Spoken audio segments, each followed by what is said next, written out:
You're listening to Metal Gear Resurrections. On this episode is a continuation of episode 47, Metal Gear D-Model and I discussing as the newly segmented Metal Gear Resurrections After Dark. Hope you enjoy it. And as always, our intro and outro is by Fingers.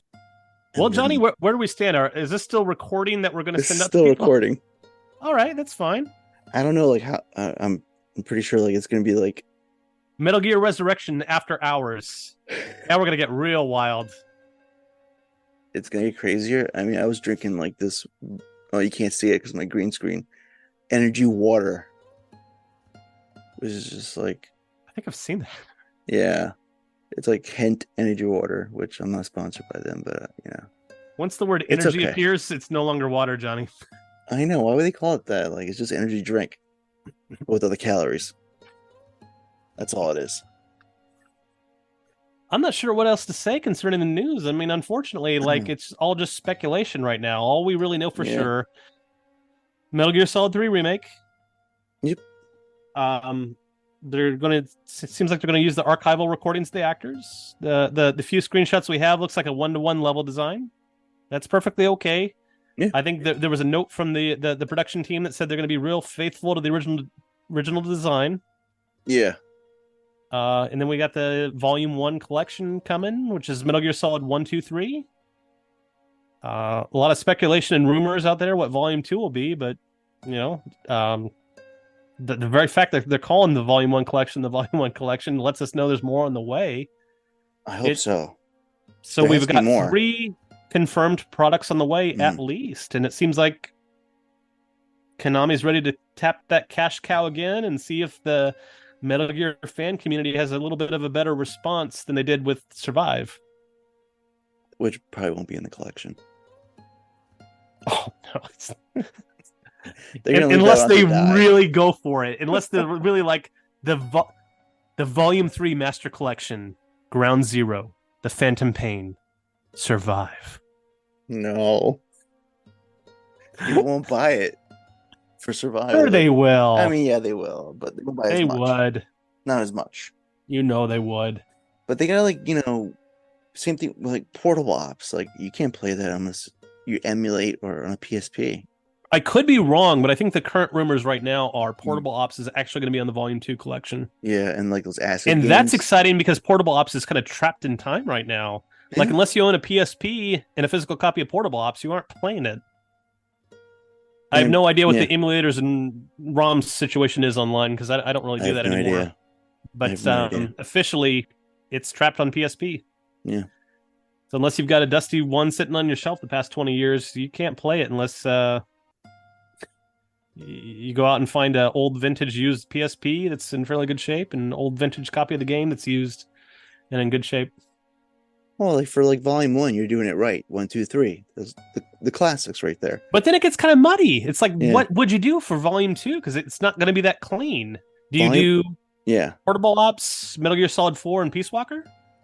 Volume 2 should be the escape from volume. So get like the games that are stuck on the consoles that they're not anywhere else. Oh, so Portable Ops and 4. Like Portable Ops 4 and probably the acid games. Oh, that's a good idea, PSP. Actually. Because, you know, Peace Walker, that's already on HD, and you can get it anywhere. You can still get it today. You can get it now in the digital stores as well. So that's not a problem for Peace Walker. You can stay away from that for now. But we need escape of Volume 2. Well, here's a question I have for you, because I legitimately don't know. Do you have a PS5? Do you know if PS5 is backward compatible with PS4? It's not. Okay, so there would be value in releasing Metal Gear Solid 5 as Volume 3 or something like that so you can play it on a PS5.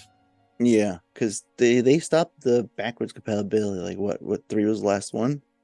That sucks. Right? Like, that would solve so many problems if when PS6 comes out, you could play anything on PS1, 2, 3, 4, 5. All of us that have those physical copies just sitting there on the shelves collecting dust because maybe our controller broke down for our PS2 or some reason or another. It'd be so nice to have that backwards compatibility. But like you said, some of those games are dependent on like pressure sensitive controls. I'm curious about that. Like, what do you do for that? So like how would you even do that on if modern consoles were backwards compatible with, you know, Yeah, same thing with like with portable ops. That was a PSP controller. You're gonna have to add the additional analog stick. And hopefully it gives them a Mm. chance to adjust the game. It would be so nice if Portable Ops had a 3D camera, didn't it? I There don't was know. something there was Yeah. something messed up with the controls of Portable Ops that people complain about. There was some real fundamental flaw with the game of like Hmm. you can't do blank in the game and it really jacks up the gameplay. I I can't don't remember what it remember. was, but I Yeah. remember playing Portable Ops and loving it. Oh, you played it? I didn't get a chance to play it. My one big memory. Okay, it did the Mm. comic book cutscenes that Peace Walker did. Yeah. And my other big takeaway was it had the base building system, but obviously it was the first game in the series to have the base building system. So a lot of the game, they don't have the Fulton system. Yeah, I didn't have that. So a lot of the game, you're knocking out soldiers and you're dragging them Hmm. all the way across the map Yep. real slowly until you find a truck at the beginning of the stage that you can dump them into the back of the truck. That doesn't work. I have to admit, I rather enjoyed it. Oh, you did? Oh, It made me feel strong. It made me feel like I had power over these people, these non-playable characters. I rather enjoyed kidnapping them and dragging them to my truck, which presumably had some of my team inside or something. no, I mean that was like the beginning of like kidnapping people. Like Yeah. they mentioned it a little bit in 3. You were supposed to use a Fulton experiment to get, I forgot the scientist's name at the top of my head. Oh, were they saying that Sokolov would be extracted via Fulton? Yeah, it was like we're gonna try it on him, And then you end up using it on yourself after you're injured. I believe so. I think so. Yeah. Yeah, it's kind of interesting to see the evolution of the series and like what ideas get further fleshed out in entries. You know, Portable Ops, it's got that shaky place in canon now, where at the time they're like, oh yeah, this is part of the canon. And even in Metal Gear Solid 4, there were references to Portable Ops. But, you know, Kojima said some things recently that kind of like, well, the broad strokes of the story happened, but I didn't write it, I didn't direct it. So a lot of the nitty-gritty details of the game that are kind of not very good, I don't really agree with as canon. But you got a lot of systems that became so fundamental to Peace Walker and to Metal Gear Solid 5 that started right there with that first PSP game, Portable Ops. Kind of weird. Its place in Metal Gear canon is not solid. Well, also too, you got David Hayter. David Hayter voiced the character in Portable Ops.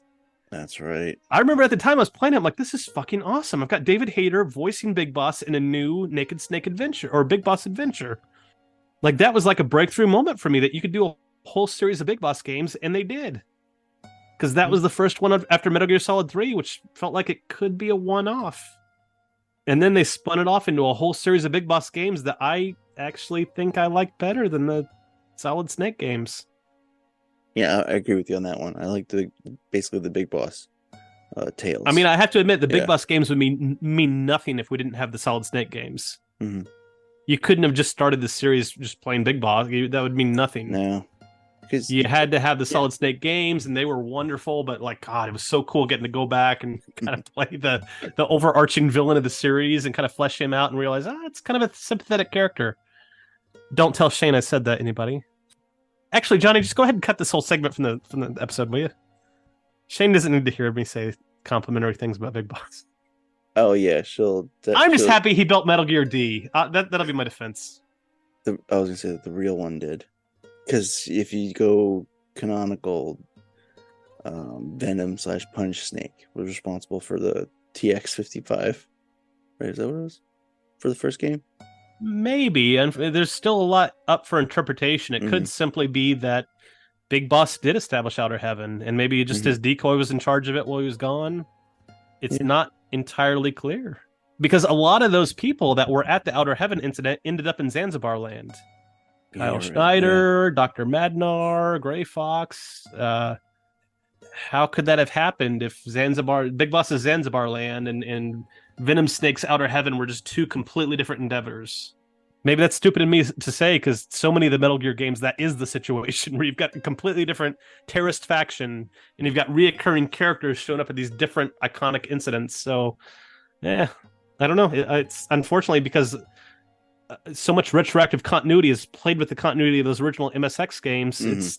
There's some open interpretation there. Yeah, the timeline has been altered on several occasions. Yeah. Unfortunately, we're not diving as deep as they do on Shadow Moses Cafe, where they really do their fucking homework and really know what they're talking about. Oh my god, yeah. I talked to Shane, and she was like, I think she told me like 9 pages for one character, and I was just like, what could be on that paper? I'm thinking in my head, like, oh my god, constantly replaying the games. that Like, is unfortunately, nuts. Unfortunately, I don't replay the games as much as I should. Like, I became an expert at each of the games, and then just kind of moved on and didn't revisit. I revisited them less and less each year until eventually, now I'm just kind of an old man that doesn't really remember things very well. I know, and I can't do that level of research, like to that level. Like, that's beyond my means. Here's the thing: to do that level of research, I feel like you have to play the games and take notes the entire time, but then almost go back and replay the games. Go, oh, wait a minute. Something that was said in this latest game I'm playing references back to that event, and I feel like I need to go back to that game and pay closer attention to what Kyle Schneider said about NATO or something. And oh boy, I already feel like the continuity of these games is a little bit of a cluster fucking nightmare. I mean, for God's sakes, Master Miller turns from a half Vietnamese man named Master Miller to a white man named Kazuhira. Yeah, Kazuhira. But he's half. I think he's half Japanese, half American. But his race completely changes. Yeah. I know. Between Metal Gear 2 Solid Snake and... But then they've retroactively changed that too. Yeah, because of Liquid. It's hard for me to track all this shit. And also too, it's like, I feel like certain characters have been introduced in the timeline too early. Like, for example, I know Portable Ops. I think Portable Ops has a character named Null, which is Gray Fox. I thought they actually had Frank Yeager in the game. Yeah. He goes by the alias Null because they're constantly just swapping code names. Yeah. So Gray Fox's Null is Frank Yeager. But that game takes place in 1970. So, okay, let's say he's an 18-year-old fresh-faced soldier in 1970. But then he's also in Metal Gear Solid, and that takes place in 2005, which is 35 years later. So you've got this like 25-year-old or 20-year-old Frank Yeager in Portable Ops, and then this 55-year-old Frank Yeager who's a cyborg ninja. Yeah, exactly. Or he would have been 50 when you fought him in the minefields in Metal Gear 2, and he didn't seem like a 50-year-old character. I don't know. Yeah. And like Kaz, for example, like Kaz never struck me as an old man, but Kaz he's there in Peace Walker in 1974. I don't know how old he's supposed to be. Was it like 25 or something? I'm not sure, but he's got to be like probably between his 20s and 30s. But then he's also sort of supposed to be in Metal Gear Solid, and he's supposed to, that is 30 years later. So 25-year-old Kaz would also be 55. So you've got a 34-year-old Liquid Snake pretending to be 55-year-old Kaz? Exactly. I don't know. Like the timeline's a little jacked up. Yeah, and then they still haven't clarified Dr. Clark, man or woman. Dr. Clark's paramedic, right? Yeah. Dr. Clark's not a woman? I thought Dr. Clark had like long hair and a skirt. Yeah, I know, but I was gonna say like before, I think, I don't know what they were doing, like, but they still didn't clarify. Like, I don't know. I think they said in 1 he, but when you get to 3, you get paramedic she. Oh, I see what you're saying. So they reference a Dr. Clark in Metal Gear Solid. That's just like a throwaway name. Yeah, and then they retroactively made paramedic Dr. Clark. I think so. Same thing with Sigint. Like they did like the whole. They made him into Donald Anderson. Yeah, they said Sigint is going to be Donald Anderson as the DARPA chief in Metal Gear Solid. I don't know. I don't know why. Like, I know Kojima's done interviews before where he says he won't let pre-established continuity stand in the way of telling another good story and playing fast and loose with the rules if it means he gets to tell another good story. Yeah. But I don't know. I mean, maybe Metal Gear Solid is the series that, like a lot of people in the LBG Mhm. TQ. I'm sorry, I don't know the acronym very well. Community really have a strong affinity for Mhm. because of so much representation or inference in the games of Yeah. Snake sends Hal Emmerich a picture of a shirtless dude, and he's like, that explains a lot. Or he's called Vamp because he's bisexual, or Ocelot kissing you. Mhm. There's a lot of those themes running through the games, and maybe that was the intent. Maybe when they're like, okay, we can make Dr. Clark a girl in Metal Gear Solid 3, and then when they reference Dr. Clark in Metal Gear Solid as a man, Mhm. maybe that's a specific intended change to say, okay, we are now saying that that's a transgender character. That's what I was thinking. Yeah. Yeah, I think that's what it is. Like it's in what you were saying before, like the inferring of like these characters, like it's like everything else in life, like it's fluid. As time goes on. That's the world we live in. And there could be nothing more accurate. So if that's got to be the continuity to make it work, then that's Mhm. probably those are the facts that we have. If Dr. Clark was a man in Metal Gear Solid 1 and Mhm. a young female officer in Metal Gear Solid 3, I guess that's the inference we make. Which kind of goes with the character in itself. I don't know the character that well. Like honestly, like I just remember a handful of conversations Hmm. with Paramedic where she's like, Snake, bandage your arm. Hmm. And then just a vague reference to Dr. Clark and Metal Gear Solid. But Hmm. for Shane, who can do these amazing deep dives and really pull these facts together, and obviously there's probably some looking at the Metal Gear wiki too, and maybe pulling up YouTube videos to go, fuck, I'm not going to replay the entire game. I'm just going to fast forward to that spot Hmm. of the cutscene. I wish I had the time. But the continuity Yeah, to I me, it know. was always so fast and loose, and it was always so convoluted, and there were always so many different names, code names for the characters. Hmm. Naked Snake, John, Jack, Big Boss. Um, I think at one point Sniper Wolf calls him something else. Oh, Saladin. Celadon. Celadon, you mean Big Boss?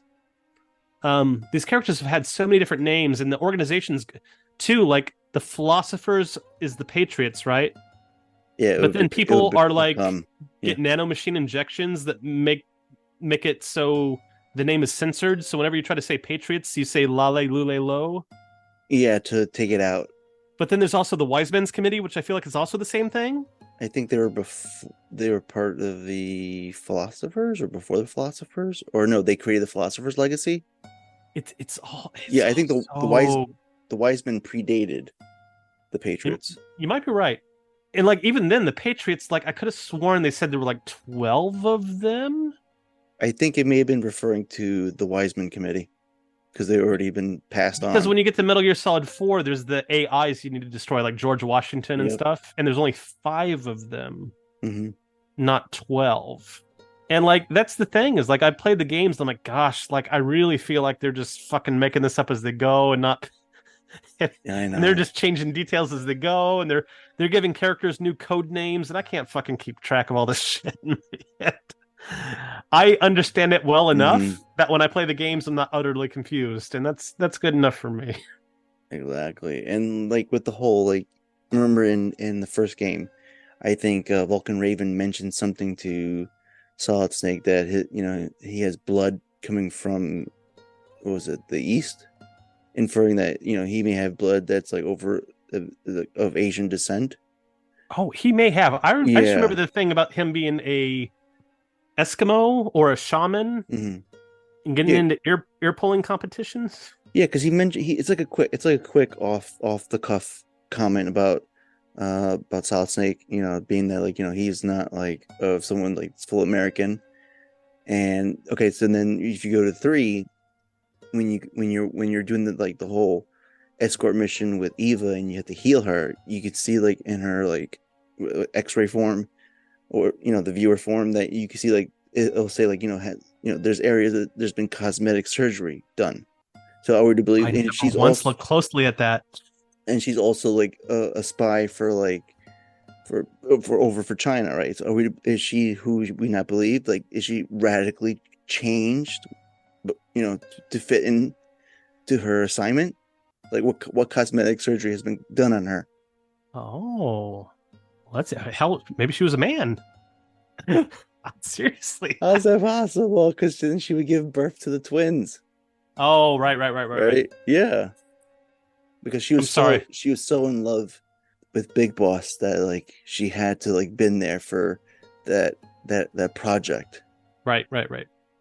So So they could what you're use her saying is body she may have been more Asian in appearance and maybe, or mixed. but like as a spy, you would. Mhm. And if you're one of the better spies, you're not just putting on like a plastic mask that you pull off like Mission Impossible. You're having Yeah. cosmetic surgery to kind of tweak your appearance when you need to, or dye Mhm. your hair, or cut it a different way, or kind of like Sean Connery in You Only Live Twice. Can't do that today. Why? That's what we're talking about, Yeah, right? exactly. There's just so much. We're not going to elaborate any further on that. Just go watch You Only Live Yeah. Twice, and you'll know what we're talking about. Like there's just so much. There's so much to like go back on and like check out, and it makes my head spin. To tell you the truth. Yeah, I mean, I understand. I feel like I understand the continuity well enough. I've never felt like I really needed to examine it too closely because I feel like Kojima's not even. I feel like Kojima's rewriting the rules as he goes. Yeah, to fit his story. To the point where so many of the games were focused on Big Boss and his vision of Outer Heaven that by the time we get to the final game, it's like, oh, that wasn't even Big Boss. That was his decoy. It's like it kept the series fresh. Mm-hmm. It certainly kept the series fresh and kept you on your toes. But at the same time, too, I never really felt like I needed to really examine that continuity under a microscope because I was really worried it might not hold together very well. Mm-hmm. Yeah, so which means like if you go towards the future, you're gonna have to like do stories that are in between, like what's in between Metal Gear 2 to 1, or between 1 to 2 and 2 and 3. Like what are those stories? That's an interesting point. What if when they make Metal Gear Solid 6, because if it's that's just a hypothetical title. The truth is they could call it Metal Gear. They could go fuck. Let's just kind of rebrand a little bit and call it Metal Gear Spy. Just yeah. But right now we're hypothetically calling the next canonical AAA entry Metal Gear Solid 6, just for hypothetical reasons. What if they set it in the 90s? What if they go, okay, we're not going to remake Metal Gear 1 and 2 because that would just be there's not enough script, there's not enough story. You would have to massively make stuff up and rewrite it. And without Kojima at the helm, like it would get so much criticism from the fan community, probably. Because like literally, like Snake has no fucking dialogue in Metal Gear other than "This is Solid Snake, come in." Yeah, exactly. Like you would have to write a script so that Solid Snake has shit to say in that game. So I don't think they're going to ever remake the MSX titles, but maybe they'll go, you know what? Why don't we just make a Metal Gear Solid entry that falls somewhere in the 1990s, and maybe takes place immediately before Metal Gear? Mm-hmm. Maybe it takes place between Metal Gear and Metal Gear 2? But we'll have a Metal Gear Solid title on modern hardware that fills in that gap in the 1990s. Because right now, all the major titles that people play in the games are set in the 60s, the 70s, the 80s, the 2000s, and the 2000 teens. While there's some of us that really love those MSX games that are set in the 90s, I think there's a lot of people that overlook them and just are championing them to be remade because they just don't want to go back and play those old graphics and gameplay that I grew up on. Like when I was a kid, that was like top of the line graphics and gameplay for the Nintendo Entertainment System. And you could probably also do like a story of like between 1 and 2, like what was, David and Hal like doing, spying. It would be something unexpected and crazy. Like it would be. I don't know if it would necessarily be the game where it's like, here's the transition between Outer Heaven and Zanzibar Land. That might be, but like honestly, like if Kojima were at the helm, I would imagine it taking place in 1993 in Southeast Asia. Probably. It would just be, he would just make something up because he's the creator. And like you're Liquid Snake and you're the protagonist and he's 18 years old and it's Southeast Asia, and like it would probably be just something like we just wouldn't even fucking fathom. You could also get an option for is like, let's do the Frank Yeager almost like RoboCop story, past Yeah. 2 going to like what he became in 1. That'd be cool. Like seeing him being experimented on and like doing like I'm pretty sure they're gonna have to like do like make him go on like not you turn him into missions, but they're gonna need to see data of how well does he do in the cyborg body. Is that the reference to Dr. Clark? Dr. Clark is the person who turned Gray Fox into a cyborg ninja? Yes. And is also the person that Naomi was... I feel like Naomi was part of that process, wasn't she? Yeah, I think because she was looking for Dr. Clark to find Okay. what It's coming back to me. What was going on with Frank Yeager, and then she assumed the identity of Naomi Hunter. All right, go back to what you're saying. The idea of like, because that's a really cool idea to do a Frank Yeager is the protagonist in a 90s set Metal Gear game. Yeah, that's what I was thinking. Like the dude's in his prime. Mm-hmm. It'd be a mission before he gets captured at Outer Heaven, which is kind of like the downfall of Frank Yeager. Yeah. He was a Foxhound operative at the time, so you might have the classic Foxhound logo. Frank Yeager's climbing into the... Kept you waiting, huh? Actually, I was going to say you expanded upon it. Like, why don't you just do a story, a game of his story? Yeah. From 1, 2, and then going to Metal Gear Solid. That could be interesting. This way you kind of play in between those times. Yeah, I mean, let's face it. I mean, Frank Yeager, real small part in the original Metal Gear. Little bit of a bigger part in Metal Gear 2, and honestly, like we get a lot of backstory in Metal Gear 2 about how he was the figure skater from Eastern Europe, and also all the backstory that we get in Metal Gear Solid about how he raised Naomi Hunter after killing her parents. Yep. You could have him in the cockpit of Metal Gear D testing it out.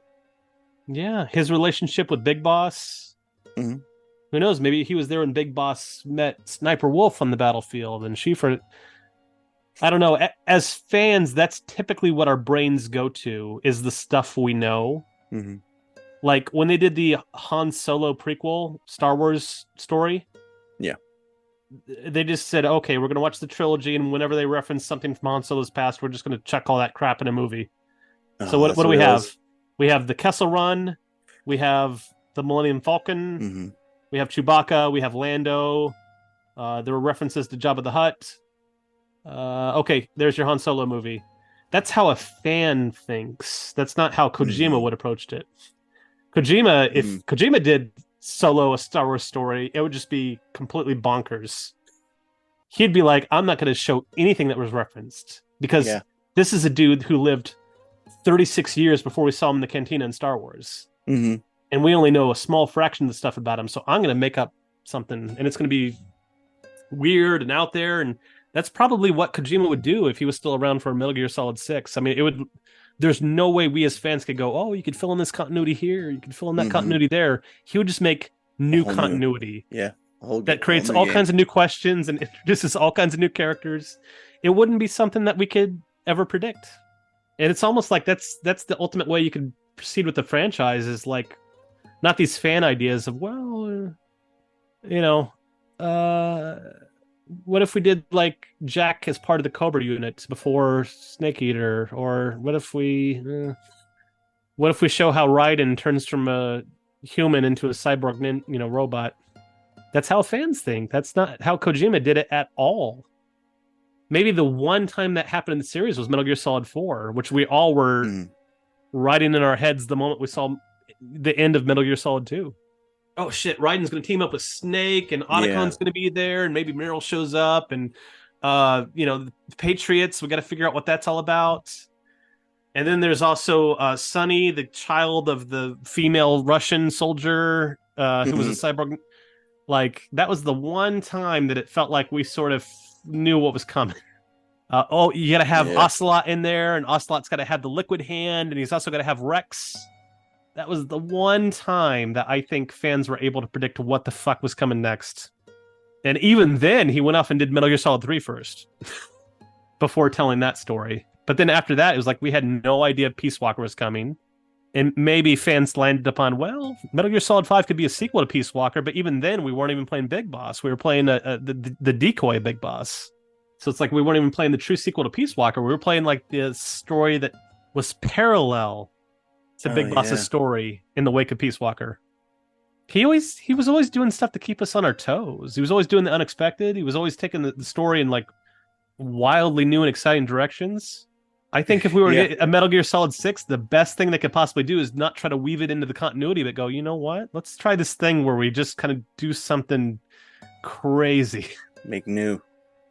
Just make a new protagonist, because he was constantly switching his protagonists. I should have paused on the recording. Did you unveil your manifesto? Did I do what? Did you unveil your manifesto while I was away? Oh, I ate a cookie.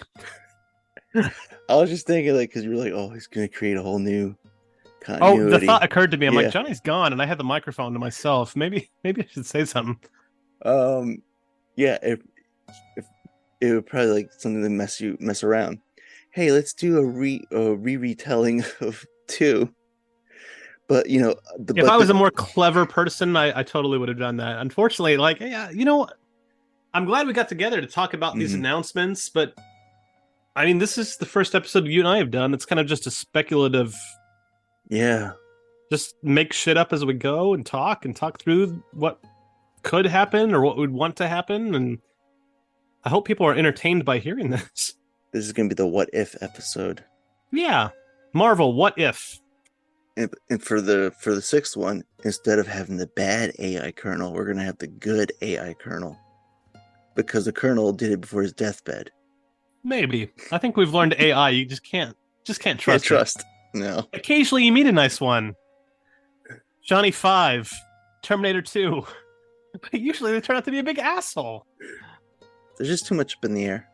Yeah, I mean, there's not much out there. I mean, Metal Gear fans are certainly aware of all this shit, and they're probably having all the same thoughts that we're having. Oh, yeah. They probably have very strong opinions about what we're saying. They're like, what the hell are these guys talking about? They probably don't like a lot of what we're saying. I don't know. I hate to keep just circling the same points, but man, I really wish Metal Gear Solid 3 just go, let's just do a massive open world where all the shit kind of is in the same order. Okay, you cross a river and there's a bridge. Okay, you find a bombed out brick building with Sokolov in it. But it's in this massive open world jungle. Like that would be the one thing I would want out of a Metal Gear Solid 3 remake. That's probably what everybody wants. More. Yeah. More of everything.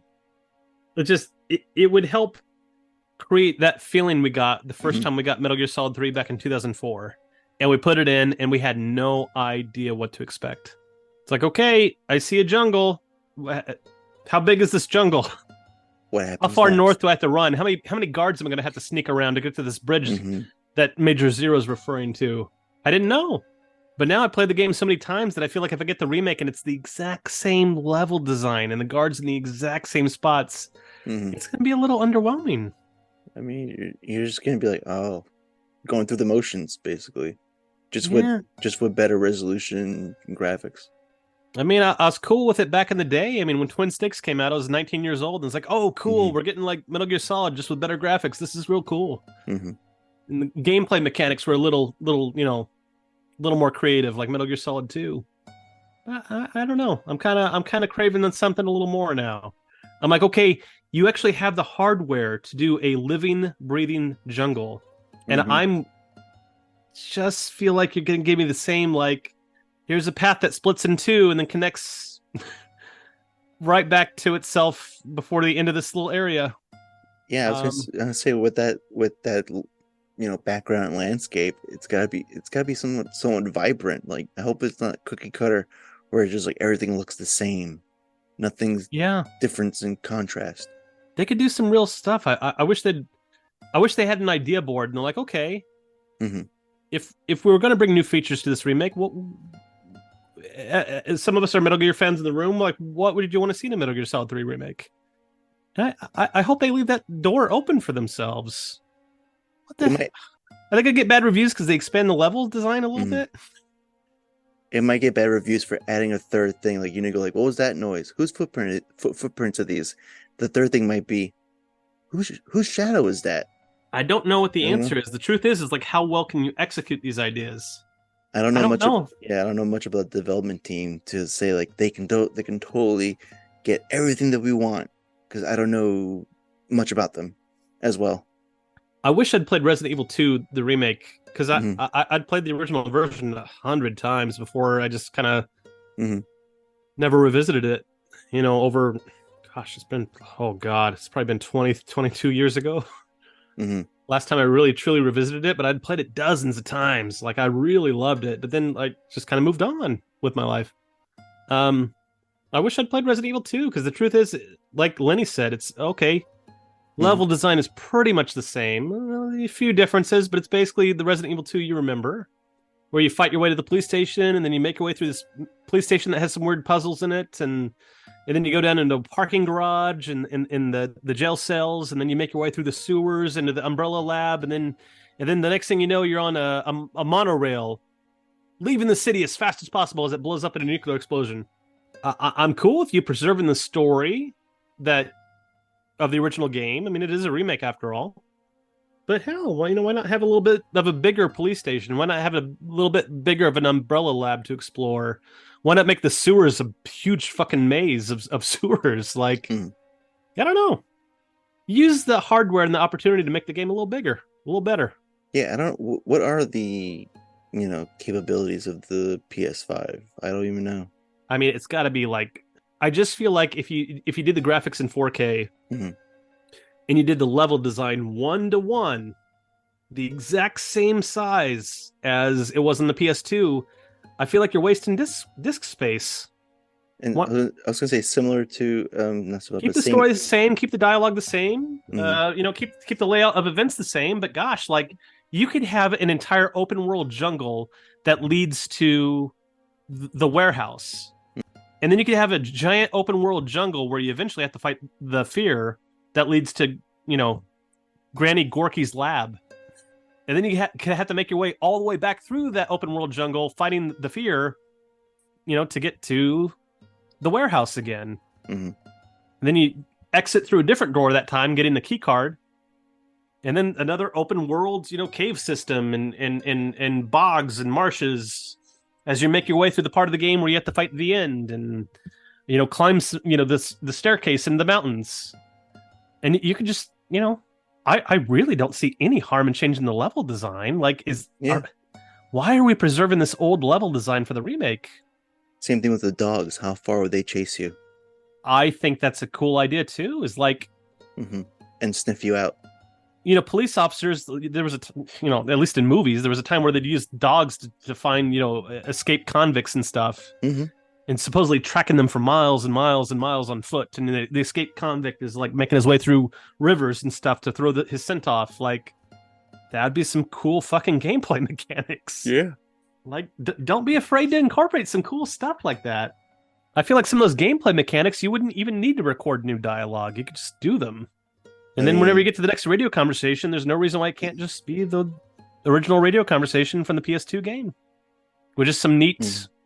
Because we're literally talking about gameplay mechanics in between the radio conversations. And making that jungle environment and that kind of enemy base environment just a little more realistic, a little more living and breathing. It'd be so cool if there were like enemy trucks, like we talked about earlier. Yeah. Driving back and forth between the warehouse and Granny Gorky's lab, or driving back and forth between the warehouse and the main, what's the main complex called? Groznygrad? Yeah, Groznygrad.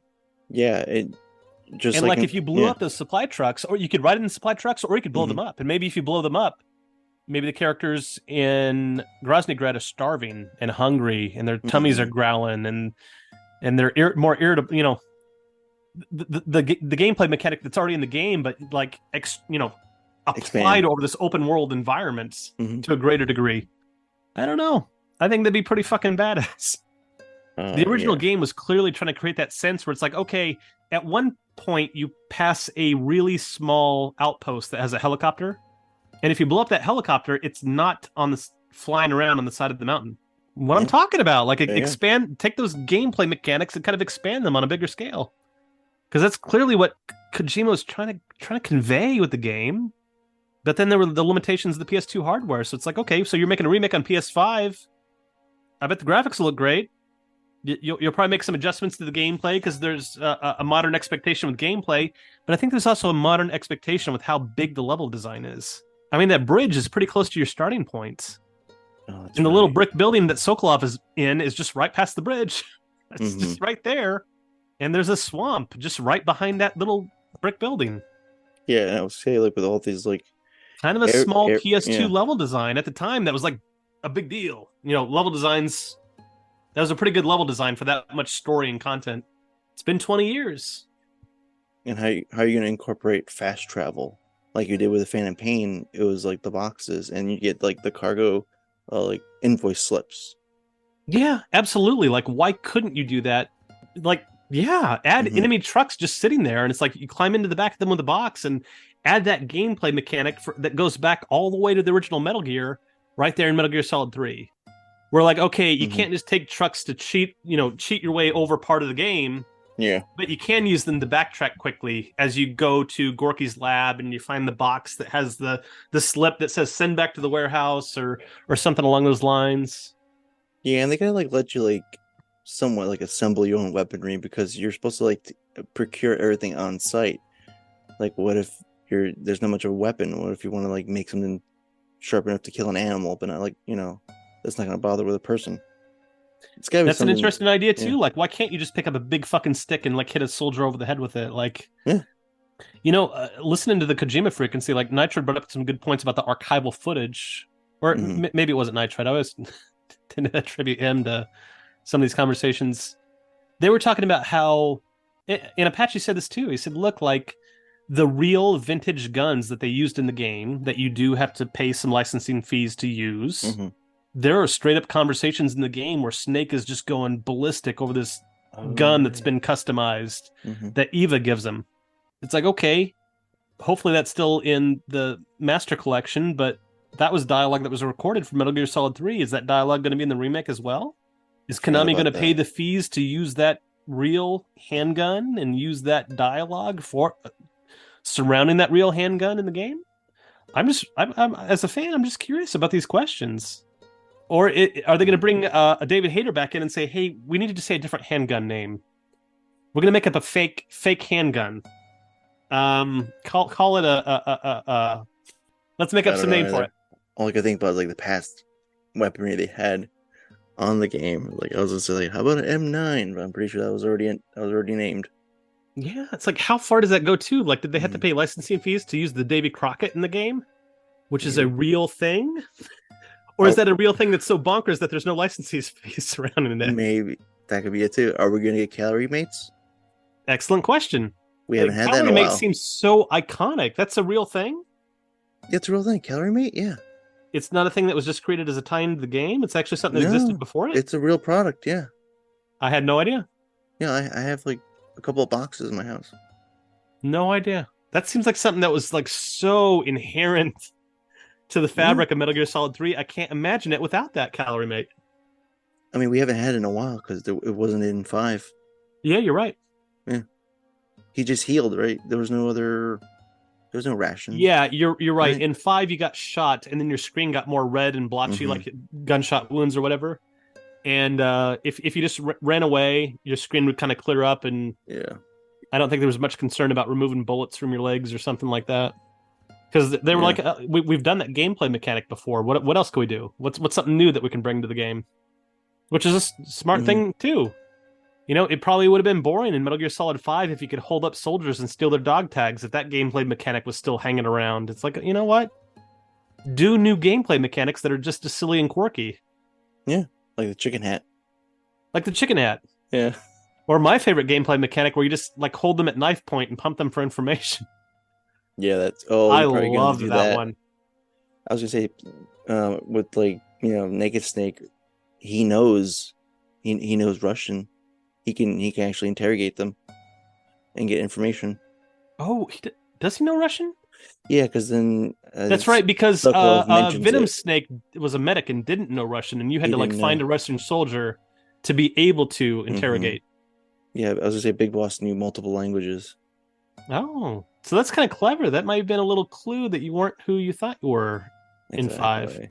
Yeah. But again, they're so fast and loose with the continuity that I don't know that was intended.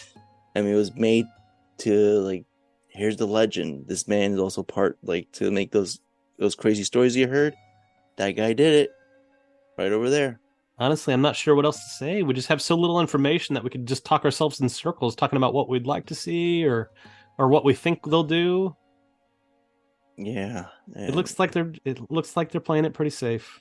It looks like they are. They're playing it super safe because it's like they're doing a split. It's like 50-50 Konami and this other external studio yeah. are taking hold of this project.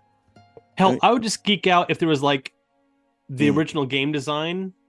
Do you remember the part of the game? I think it's near where the helicopter is at. There's like a mountain on the left side of the screen, or what would be the west side of the screen, and there's like a little hole that you can climb under in the mountainside, and then you emerge into this opening that has a cabin in the middle of a.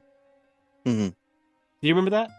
Maybe. I mean, it sounds familiar. It's a hidden area of the game. Oh, okay. You run through the main area. You could probably play the game several times and not even notice it unless you really stumble across it or you know it's there. But there's like a mountainside along the side of the wall, and there's almost like, you know how they portray in cartoons like a little mouse hole in the side of your wall. There's like that in the side of the mountain, and if you crawl, you can crawl through that little opening and emerge on the other side. And basically, there's like a little area filled with trees, and there's a cabin, and there's enemy soldiers at the cabin. And I think that's an area where you can get like, I don't know, like a certain weapon and certain like camouflage that's found nowhere else in the game. Oh, okay. That type of thing. Yeah. I would like it if this remake added more areas like that. And not only added more areas like that, but made it so you could go through those areas and it's a whole different path. Oh, okay, yeah. Where you could go through this area that wasn't on the original map, on the original game, and you can kind of make your way through that area and then climb through another hole that leads underneath the mountain and emerge back on the familiar old path from the familiar old Metal Gear Solid 3. I mean, they could look at the modern, the new Hitman games where there's just so many ways to go about like all these alternate routes. You have your and that's what I crave. I crave the version of Metal Gear Solid 3 where you can like free climb up the side of a fucking mountain and then stand on top of the mountain and look down on the level design and then maybe like climb down the other side of the mountain. Like my son and I were playing Zelda Breath of the Wild, and there's like that's the gameplay mechanic of the entire game. It's like climbing fucking mountains, finding caves and going inside of them. And it's like, I love that exploring of this just vast landscape. And I feel like, God, with Metal Gear Solid 3's story and that type of a gameplay mechanic in those jungles and mountains, that would be so awesome. I mean, I'm pretty sure that's something that crossed all their minds. And if it doesn't, it has to be. But I look at those screenshots and I'm like, man, I see that bombed out brick building that Sokolov is in, and there's no fucking way you can walk around in the foliage behind it. I look at the screenshot and I'm like, there's no way. There's no way they're going to let you walk around behind that building where there's jungle trees and vines. I just don't feel like they're going to let you do it. And that'd be a waste of like all this, like using the technology of today. Yeah. That is like, you're wasting it. You're wasting that potential. Kojima probably would have had bigger level design if he was making Metal Gear Solid 3, which the original plan was to make it on a PS3, but I guess PS3 got delayed. He was like, fuck this. This is the next game I want to make. I'm just going to make it on the PS2. And that's part of the problem that people complain about, where it's like the frame rate on Metal Gear Solid 2 was amazing, and the frame rate on Metal Gear Solid 3 sucked, but it was so that he could use that. Use the memory space on the CD for other assets in the game, like walking over uneven terrain and all the other stuff he wanted to do in the game. He's like, fuck it. I'll just scale back the game and put it on PS2 rather than PS3. It's like, I want utilize the hardware. Like, if you've got the opportunity to remake the game on PS5, you can make those levels so fucking big and so much more elaborate. I was gonna say, Kojima did all that. Every system he was on, he would use it to its full potential. Yeah. I can't see these people doing that. Well, that's like what the Metal Gear Solid series was working up to, because when he first sold us on Metal Gear Solid 3, he was like, this is going to be we're going to have to go back and find some vintage quotes. But I swear it was like, okay, in the old games, you played in a confined base. You were running around hallways. You were going inside rooms that were locked, finding keys and moving forward. And you did that in Metal Gear, Metal Gear 2, Metal Gear Solid 2. This game, you're going to have an open world jungle to explore. And then we get the game, and it's like a scaled down version of what his vision was, where it's like, okay, you got a few set paths, and you're walking past some like trees that you can't go into. Oh, okay. And then Metal Gear Solid 4 came out. And then it was marketed. I remember this one very clearly. It was marketed with the tag "Nowhere to Hide." What they were saying was, this is going to be a vast, like Middle Eastern city. You can go anywhere. You can do anything. There's going to be multiple factions. There's going to be 4 different factions fighting, and you'll have different relationships with each faction. And you can change the nature of the war in the favor of one team or the other. And that could, it was like all these great ideas. And then it just got scaled down to, you got like 2 streets you can walk down and connecting alleyways. And there's only 2 factions, and one's like Ocelot's faction that's always going to fucking hate you. And then one's these freedom fighters that it's like, well, there's no reason not to help them. And then again, the Metal Gear Solid 5 is like, okay, we finally get the open world game, but then we don't have a tight story. Yeah, that's true. Story's a little loose. It's a little sloppy. It all felt a little like maybe this was one Metal Gear story too far. That's true. But you also get as much as I love the gameplay, as much fun as I have with that game, it's like, okay, there maybe wasn't something too terribly critical to this game other than this is when Big Boss really decided to take it too far. And you get the open world, and it's not that filled. Yeah. And then it's like, now we have this like prime opportunity where it's like, okay, we have the best fucking story of the series, the Metal Gear Solid 3 story. And the best like character development and the best character interactions and the most iconic scenes. And it's like, I want the open world used for that story. I want it so bad. It hurts. We can only hope. As fans, we can only hope. Doesn't seem like that's what they're going to do. Yeah, judging from the trailer, just make it look good. Make it look really good. I mean, again, too, we can always point to the Twin Snakes where it's like they were super faithful to the level design. And Kojima was a producer. Yeah. And yet it seemed like if the falling out didn't happen, he got to make Metal Gear Solid 6, would it have been this tight, claustrophobic, infiltrative base video game? Or would it have been an even bigger open world with more open world gameplay mechanics? I feel like everyone listening knows the answer to that question. He would have made it bigger. Oh, yeah, most definitely. He would have made a bigger, richer canvas and incorporated some of these ideas that he just never simply got a chance to do. If they go back and they remake Metal Gear Solid 1, those levels are so fucking small. They are. Compared to today's modern gamer expectations. I'm okay with them remaking Metal Gear Solid 1 in modern hardware. It's just a different version of the game. It'll never be the official Metal Gear Solid 1, but gosh, like, why not take Shadow Moses Island and make it kind of a little bigger? Probably do is probably make multiple islands or something.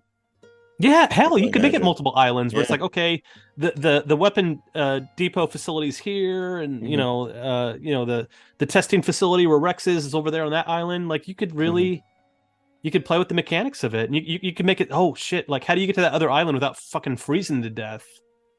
It might do like with God of War. You get a boat or something.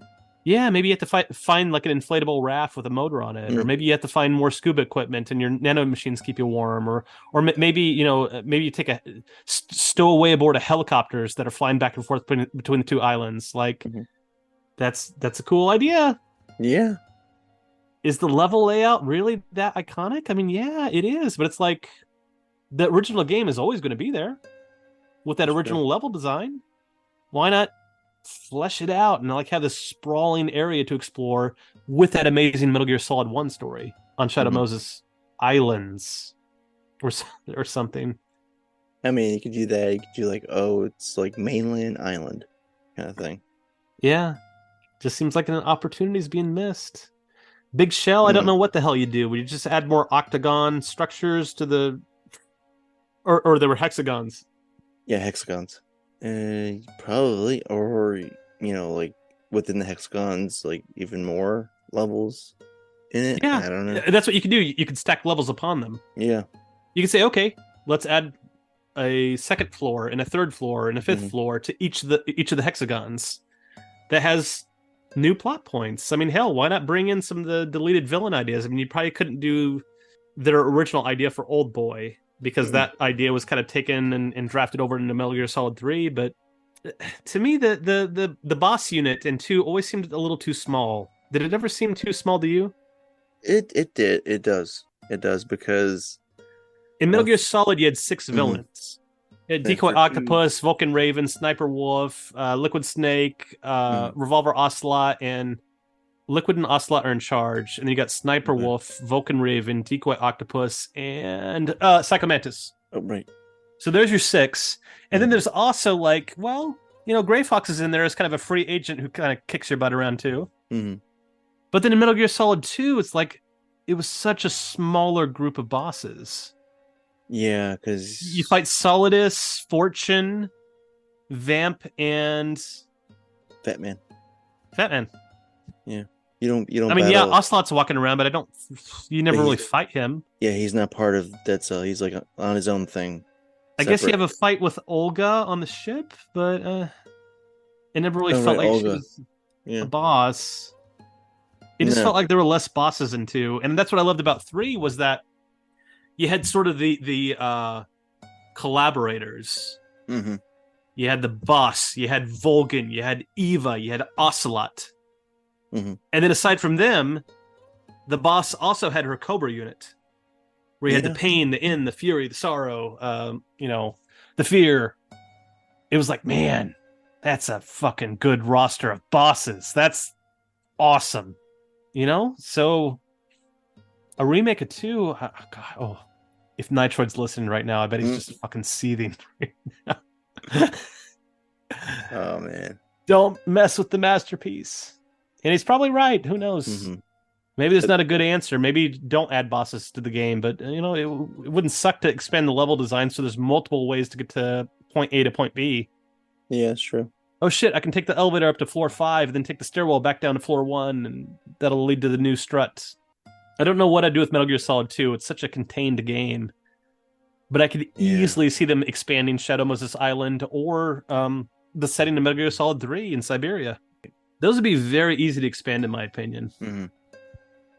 I mean, for 2, if you're expanded, you're gonna have to expand it into New York City.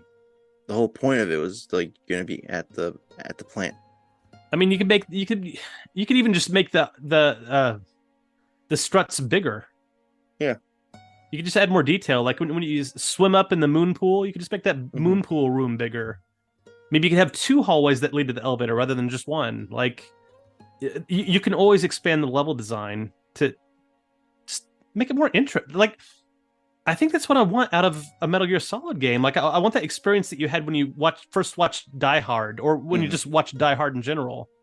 This idea that John McClane took the stairwell up to the roof, and then jumped off the roof with a fucking the fire hose wrapped to his waist, or like went down the air conditioning unit and like climbed through like the air vents and like popped out of one into an office room, and then just the idea that you can take multiple routes to explore this area. You're not set on one single path. That's all I really want. We want more paths. We want alternate paths. I want different ways to go about doing it. That's why I love Metal Gear Solid 5 so much, even though the story is kind of like, maybe the Metal Gear Solid story is played out. I don't know. But I loved the fact that like there were like multiple ways to infiltrate a building. Oh, look, there's an open air vent I can climb in, or maybe I can go through the main door, or maybe this truck will drive me in there. Like it was, oh man, it was so fucking rich and awesome. And I loved the game just for the gameplay. But it felt like gameplay without didn't really feel like there was a story there to be told. It felt like it was just a gameplay exercise. Yeah, because like for Delta, you can't go backwards. You were exposed a lot with 5. With Phantom Pain, you were exposed a lot. Now you're going to tell those fans, now we're going to rein it back to less? That's a hard sell. Yeah, that's my point. It expansive. I hate to keep relaying everything to the Star Wars movies, but it's kind of an interesting example where you do like the sequels first and then the prequels, which is kind of the route that the Metal Gear series did. But like with the Star Wars movies, the very first one, A New Hope, for those of you that want to call it A New Hope, that's the first movie that was released. So they had to build the world from the ground up with that movie. It's in that movie that they refer to Obi-Wan Kenobi as a Jedi Knight, and it's like, well, what does that mean? And they call him a crazy old wizard. And you're like, okay, I know what a wizard is. Yeah, exactly. So what, we're talking about a magic user that wears a robe and has a pointy hat? And then Darth Vader, who's a Sith Lord, they refer to him, don't frighten us with your sorcerer ways, Lord Vader. Okay, so he's like an evil sorcerer. Okay, I got it. So that's an instance where a sequel was the starting point of the entire universe, and they had to kind of explain to us from the ground up what all this shit meant. What is the Force? It's basically magic. But then they went back and told episode 1, and in episode 1, they assumed that you knew all that shit already. So, like, they just hit the ground running with Sith Lords and Jedi Knights and didn't bother to explain to anything from the ground up. And it's kind of the same situation here, where it's like the Metal Gear series was constantly evolving over the course of different, PlayStation consoles. And the last time we played the Metal Gear series was Metal Gear Solid 5 on the PS4. And the series kept getting bigger and bigger and bigger and bigger. And now we're at a point where they want to jump back and do a remake to an old game. And it's like, but they're doing it on the latest and greatest hardware, the PlayStation 5. Yeah. It's like, gosh, sandbox for us to play in. I'm gonna be so disappointed if there's like 2 jungle paths that lead to the same endpoint. It's like, if I take this jungle path, I can hide in a log and the soldier will walk right past me. And if I take this jungle path, I can hide in the grass and the soldier will walk right past me. And then I'm at the Bridge of Sorrow. That'll be disappointing. I don't know. That's just how I feel. You have to change it up. You have to implement new weaponry as well. Yeah. All these changes. What's some weaponry we could add to that game? Like, I don't recall there being shotguns in the game. No, there were shotguns. But there were? Maybe like, because we're in a jungle, how about a machete? Oh, yeah, to cut away the foliage? And I was thinking of the bridge. I'm like, I'm literally going to pull an Indy on the bridge. Oh, dude, that's so Give me that. These are ideas that excite me. Yeah. I've already played Metal Gear Solid 3. I want a little bit of a new experience other than just like a graphical overhaul. Give me the chance to do some of these things. That'd be so fucking cool. That'd be so cool.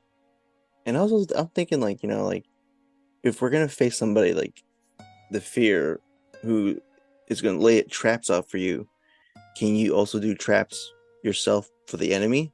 Well, that's an interesting idea. Like almost like the way the soldiers prepare in Predator, where they're like tying ropes around like tree branches and yanking them down, and then like setting up like a trap so that if somebody jumps on the tree branch, they'll be like flung into the air or some shit. I was thinking about First Blood. Oh, First Blood is another great example of a dude out in the woods with a knife just making fucking like steaks that'll like impale people's legs. That's, ladies and gentlemen, if you haven't seen the first Rambo movie, First Blood, you're really you're doing yourself a disservice. That's an amazing movie. And if you're gonna have Naked Snake eat the animals, he's gonna need to start a fire, sort of like what they did in Red Dead Redemption 2. Make a little camp for yourself, start a little fire, but don't make it too bright. The enemy can see it. Oh, see, Johnny, Jesus Christ! How come you're not the designer of this game? These are good ideas, right? I mean, like, what if there's a day-night cycle, and what if like making a fire keeps like the fucking like pumas away from you? Yeah, from tearing you to pieces in the jungle. Oh my god, I can't imagine. But also too, like if there's enemy soldiers nearby, it'll draw their attention, so you don't want to make it too big. Otherwise, you might find yourself surrounded by like a dozen soldiers who are like going to grab you and throw you like into a local outpost jail cell that you have to try to break out. Like, and if there's so much potential there. And since he's eating animals, like, should you really be eating raw meat? Maybe you ought to cook it. That's going to affect your health.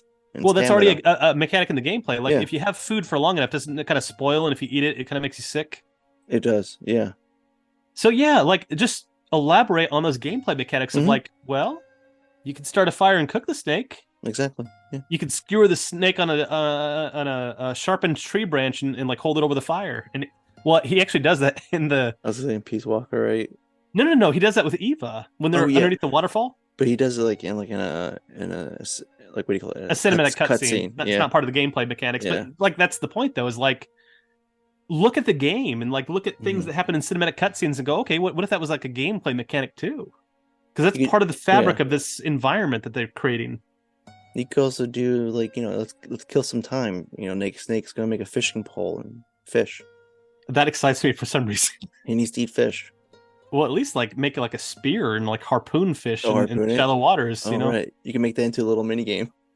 Or maybe like when you get to like a ration shed, there's like a fishing net you can steal too. Oh, yeah. And, like I would seriously love a game where you can just like fucking like your beard grows over the days. Oh, right. And you're out there in the fucking jungle and you're just trying to fucking survive. And you can like, I would love that. I would absolutely love that. I feel like that's like the hype that was surrounding Metal Gear Solid 3 leading up to release back in 2004. I think so. There's a jungle. Mm-hmm. It may take you weeks to fight the end. You got to eat. You might not have rations. You might have to eat living, animals to survive. Like they really sold it as like this survival exercise. And it's like, well, by modern standards, that jungle's pretty fucking small. And those paths are pretty set in stone, and you can't really get off the path. It doesn't let you. There's an invisible wall there that doesn't let you walk further into the jungle. And it's like, give me a little bit restrictions. Yeah, let me have a little bit of a bigger level design here. People are probably so bored by now. I don't even know how long this recording is yet. So far, when did we start? We kind of started 4.5 hours ago, although we kind of been. Holy crap! I'm gonna have to like split it in two. Well, make sure there's good content in the second half. We don't want a Kill Bill Volume 2 situation again. We could have the part with Lenny, and then we could have the after hours party. There you go. That's what I'll do. Well, should we call it a night, my friend? Yeah, it's getting pretty late. Unfortunately, I could talk. I could easily talk for another 2 hours. I just don't know the listeners are going to get anything out of it. I mean, it could be us continuing speculating and be like, they should really add this because we saw it in this game, and it'll fit in this game. I swear that statement from the production team, I could have sworn they said they're going to be super faithful to the game, and we have like 5 screenshots that look just identical to the game that we already have 20 years ago, other than just better graphics. Yeah, it looks like it's just going to be your standard remake. They're not going to want to fiddle with it because they know fans are going to be super pissed off if there's decisions in there that aren't Kojima decisions, other than like make the leaves look more realistic. Yeah, I was gonna say like because he's not with the company anymore. If he was with the company, then maybe they play a little more leeway. But since he's not with the company, they have to be very careful, cautious, and faithful to please the fans.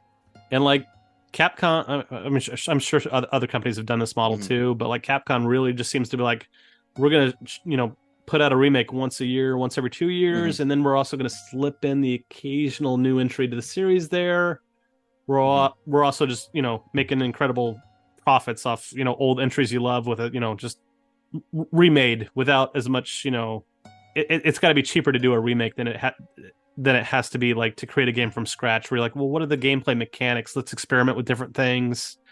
With a remake, exactly what you're aiming for, and there are specific goals to achieve. Yeah, because Capcom, they're it's kind of like revitalizing the franchise Resident Evil, and then Konami's noticing that like horror games are in right now, so that's what they're doing with Silent Hill, and they had like a slew of like games and interactive media, and I'm thinking to myself like they could have done this a couple of years back when the Hitman craze was like booming, and you have stealth. You could have capitalized on that and be like, "This is our stealth," but you waited too long. And I know there's the fans. I don't think the Metal Gear series necessarily needed to piggyback off trends with other series or other studios. I mean, it's strong enough. The IP is strong enough on its own that whenever it was just a sleeping giant, and we were all just kind of waiting on what's the news.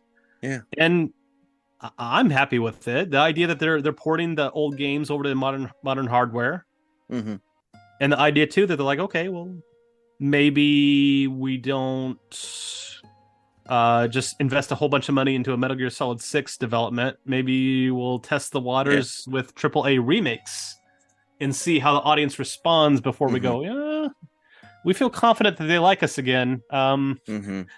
Maybe we'll try a new AAA entry that's completely from scratch. I think maybe Konami would do like a two versus one, like let's do, because I imagine like a remake would be cheaper versus remake Metal Gear Solid 3, remake Metal Gear Solid 1, and somewhere in there announce, oh, we're gonna do a new entry in the series. Just bear with us. We're also using these remakes as kind of R&D development because we are, the gameplay mechanics in these remakes you'll also be featured in Metal Gear Solid 6. Or we can utilize the assets in Metal Gear Solid 6 because we already have like a 4K resolution render of Snake's face, and that could, I do think, I do think Metal Gear Solid 3 remake is going to be a hit. Oh yeah, I think they're going to announce their next remake, and it might not be one. Maybe it won't be one. Maybe they'll say, well, Metal Gear Solid 2, maybe. After all, it was the highest selling game in the series. From a company's point of view, they're like, well, that was a hit. Like, yeah, clearly we should do that. I was gonna say, like, to please younger fans that might come out of nowhere from left field and say, we're gonna remake Metal Gear Rising. Oh, the Revengeance one. The Revengeance, yeah. Well, gosh, even that was on PlayStation 3, which doesn't feel like it was that long ago. It doesn't. I mean, literally, that game came out 2011, 2012? I think so. It wasn't maybe even ago. 2013. I mean, I really feel like that's because it was like that came out right before Ground Zero. I was like, I'm gonna look because you know what, you can still get it on all consoles right now, so it's still very accessible. It's still in the zeitgeist enough. People are still memeing about it like it's a fairly recent game. A year before Ground Zeroes. Yeah, so that was like the last of the Metal Gear series on PS3, right? No, because Ground Zeroes and Phantom Pain was the last one for PS3. No, those were on. Well, I mean, they were on PS3, PS4. Oh, right, yeah. They were designed for PS4, but they were like ported to PS3, where I assume the graphics were kind of dumbed down a little bit. Yeah, I was gonna say, I understand what you mean. Yep, that was the last one for the PS3. Yeah. Yeah. So Metal Gear Solid 4, Metal Gear Solid Rising Revengeance. I mean, by the time they're done remaking Metal Gear Solid 1, 2, 3, and the PlayStation 6 is on the verge of coming out, yeah, that might be the time to remake Metal Gear Solid 4 and Rising Revengeance. Also, too, they could always turn their attention to Portable Ops or Peace Walker, because those are Metal Gear games that were like, well, let's see if we can make a Metal Gear game on a portable system that can just barely run, like really small levels. The cutscenes are all just two-dimensional comic book art with voiceovers. Those are entries you could remake. And that would be another instance where I'd be like, use the hardware. Make the levels bigger. Oh, yeah. Like, you can use the comic book art. I don't give a shit. But, like, make the levels bigger. Because, like, those games were literally like, here's a L-shaped path. Walk up, turn right, and walk over, and then you're in the next area. If you're going to remake it on modern hardware, man, you may as well make it a little bigger. Make more. Make it a little bigger. More to love. Exactly. Keep the story the same. You can say, look, this is Kojima's original script. This is the original dialogue we recorded. It's all the same. The only thing that we played around with is just the levels a little bigger. It'll give you more options as the gamer to have control over the segments where you, the gamer, have control of the character. Yeah. But those cinematic cutscenes, that's when we're going to use the archival dialogue that we've recorded already. Yeah, I mean, you might be right. Like, they might just pick a game that's like so outdated of its time to remake it. Give it that brand new look. That would be my fear. What if they turn around and go, okay, Metal Gear Solid 3, massive hit. Which it would be if they did a 1-to-1 remake. We're going to remake Metal Gear Solid next. And it's got beautiful 4K graphics, and they figure out the audio situation. And they don't have I don't know if they had mocap of the act. They would probably have to like redo a lot of the facial animations and like. Yeah. But like, what if they left the level design the same? And it was like, oh god, like this just. It's just too short of a game in 2020, in the 2020s. Yeah, no. This game from the 1990s and the PS1, just the level design's just not big enough. Gamers expect more now, and it's like, I would love that. So then you have to pick something that gives you the illusion of there's that's expansive, the illusion of expanse. Probably be 2. And then you would be like, all right, we could work on that sword mechanic as well, so you can make it more enjoyable. What do you mean about this? I'm not quite following. Well, towards the end of Metal Gear Solid 2, Raiden gets a sword. And then so you kind of like, on your way to battle the raids. So rather than just kind of button mashing, so your sword swinging around like crazy, like maybe like really like create those gameplay mechanics that they were kind of talking about in like Metal Gear Rising. where it's like you hit the button and everything slows down and you can kind of slice, or I never played Rise and Revengeance, but even those gameplay mechanics would probably be real cool. It might be cool if you're like fighting like Solidus Snake and he's like fighting you with his tentacles that are like fucking lightning speed. But if you hit the button and slow everything down, you can kind of like target his left tentacle, target his right tentacle, hit him in the chest. I don't know. I was just saying, we can hope for more. I feel like these games were breakthrough when they were released. I mean, Metal Gear Solid is just this like landmark game on the PlayStation 1. I absolutely love it, but I played it. I've walked those corridors 100 times. I've crawled through those air vents, 300 times. Just, so you can see Meryl in her underwear. And if you're going to revisit it, what are you going to do to make it a new experience? I mean, sure, the characters have facial animations and the graphics will be in 4K, and that's cool and all, but like you can keep the story the same, you can keep the dialogue the same, but you could like lengthen the areas in between these long fucking cutscenes. I don't want to walk through a big room and then there's another 20-minute cutscene. I want to I want to explore and infiltrate this complex. Like, I don't know. That's my feelings on it. I know I posed these ideas to like Apache, and he wasn't in favor of it. He's like, look, it's perfect the way it is. If they're gonna remake it, just leave shit alone and whatever. Just give me the 4K version of the game with maybe a few gameplay mechanics, additional gameplay mechanics. But I don't know. If you're gonna remake something, that's an opportunity to reimagine it a little bit. Not the story. The story is genius. Leave the story alone. The story is so fucking convoluted that if you like pull the thread, it could make the whole tapestry fall apart. We're buying it because we're gamers and it's a game. So like, I feel like the area where you can really play around that's not the story or not the characters or not the dialogue exchanges between them is the gameplay stuff. So give us something that holds up to modern standards, and that means bigger level design. That means more control over the environment. That means more options. Well, at the same time, updating and retaining the ones that were in there to begin with. Like getting shot in the arm by an arrow and having to dig it out with your knife and bandage it up.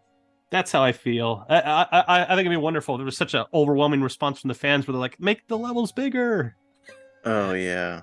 And the people producing the game are like, let's make the levels bigger. I don't know. What do you people out there think? Johnny and I are getting saucy here in the after hours party, talking about what you could do. What would you do with it? Like, does everybody really just want a 1-to-1 remake with just better graphics and a little bit better gameplay? Or do you want to see improvements in other areas too, where it's like expand upon these ideas?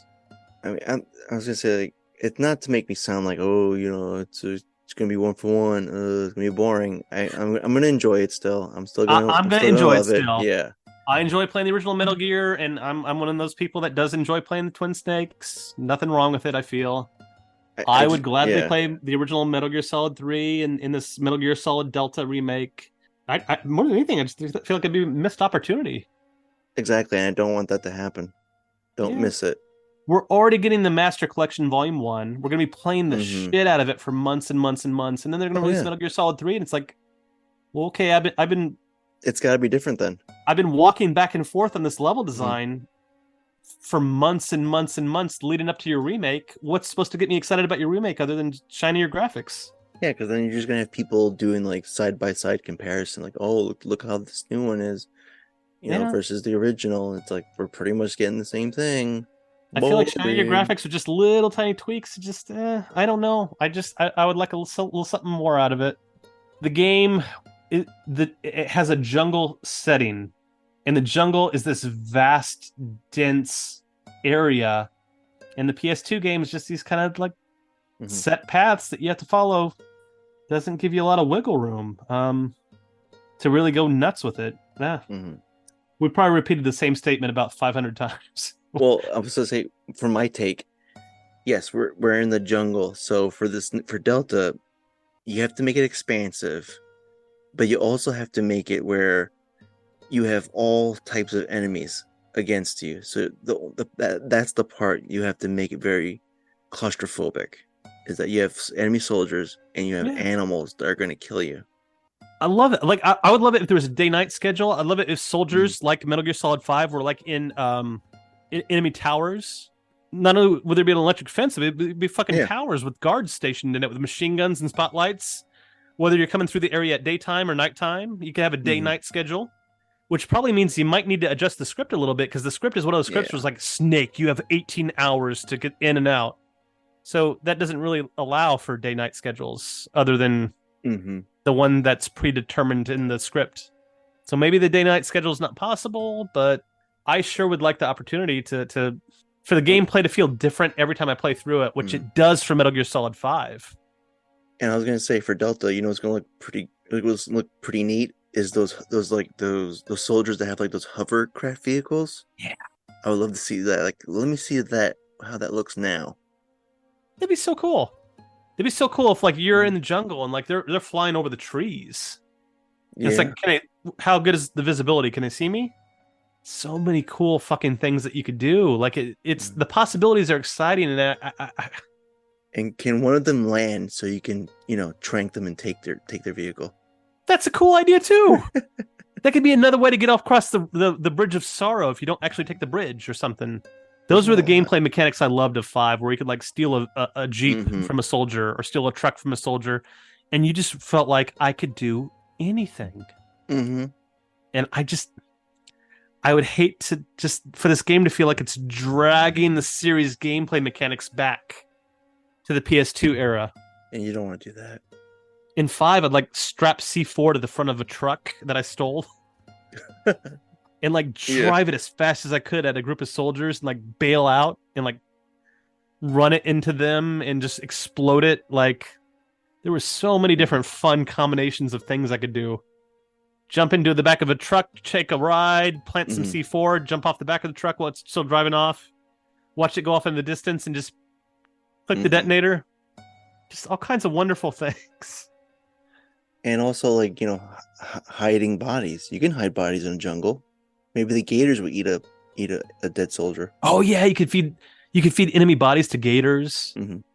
Maybe if they did incorporate a day-night schedule, maybe soldiers would be sleeping in little cabins. All right. And then come out, and if you killed the soldiers during the daytime, the nighttime patrol soldiers are like, "Hey, where's Frank?" And then they start going into alert mode because Frank didn't report to his post for duty.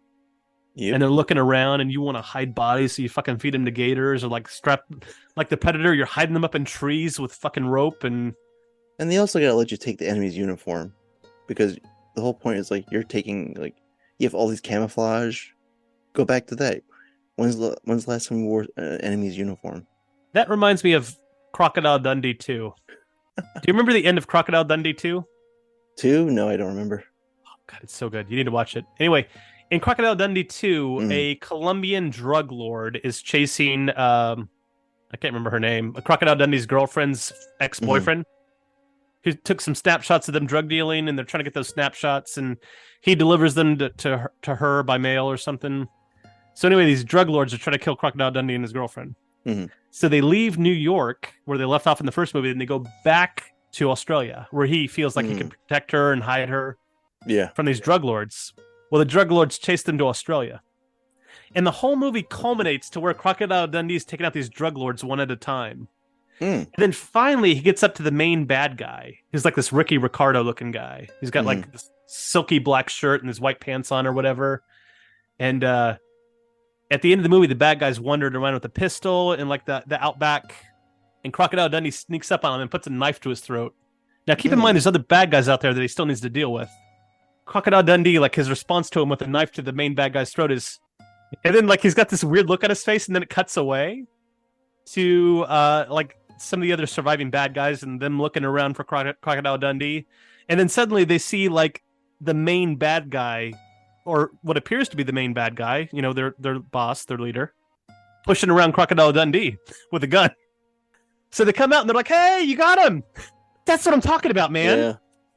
Like the ability to like hold up a soldier, take their uniform, and kind of like maybe even swap clothes with them. And I don't know, like, and then suddenly their body looks like your dead body, or suddenly you can blend in with the other soldiers, and if you play your cards right, make them think that the patrols are going off without a hitch because you check in at the check-in time. I don't know. I'm just spitballing here, but like there's all kinds of shit you could do to make this to not only make it open world, but to make it maybe a little tighter than Metal Gear Solid 5 in the sense that like the storyline was just so loose. Mm-hmm. And like to have that tight story of 3, but that open world gameplay mechanics of 5, man, I just that would be a winning combination for me. So anyway, Johnny, you need to watch Crocodile Dundee 2 and we'll reconvene. There you go. That's what I'm gonna do. I hope it still holds up. I haven't seen it in a while. 2? I don't know. I remember it being a lot of fun. I gotta find out if we're streaming. Oh, I'm sure it's on streaming, but you probably have to pay like $2, $2.99 to watch it. Or just rent it, yeah. Anyway, there's lots of fun inspiration you can pull from all kinds of genre entertainment. It's like, gosh, like the plot of Rambo First Blood Part 2, like that's like a one-man army out alone in the jungle against an enemy, faction that has helicopters and trucks and shit. And it's like, I want that experience of like planting plastic explosives on trucks and planting it on guard towers that can actually blow up and be demolished like in 5, but just the tight fucking story of 3. I'm sure multiple people will tweet at us that you guys are fucking morons. We just want the same old shit. We just want the same old shit repackaged with better graphics. Don't fucking touch one blade of grass on that ground. I mean, this is gonna be a good experiment.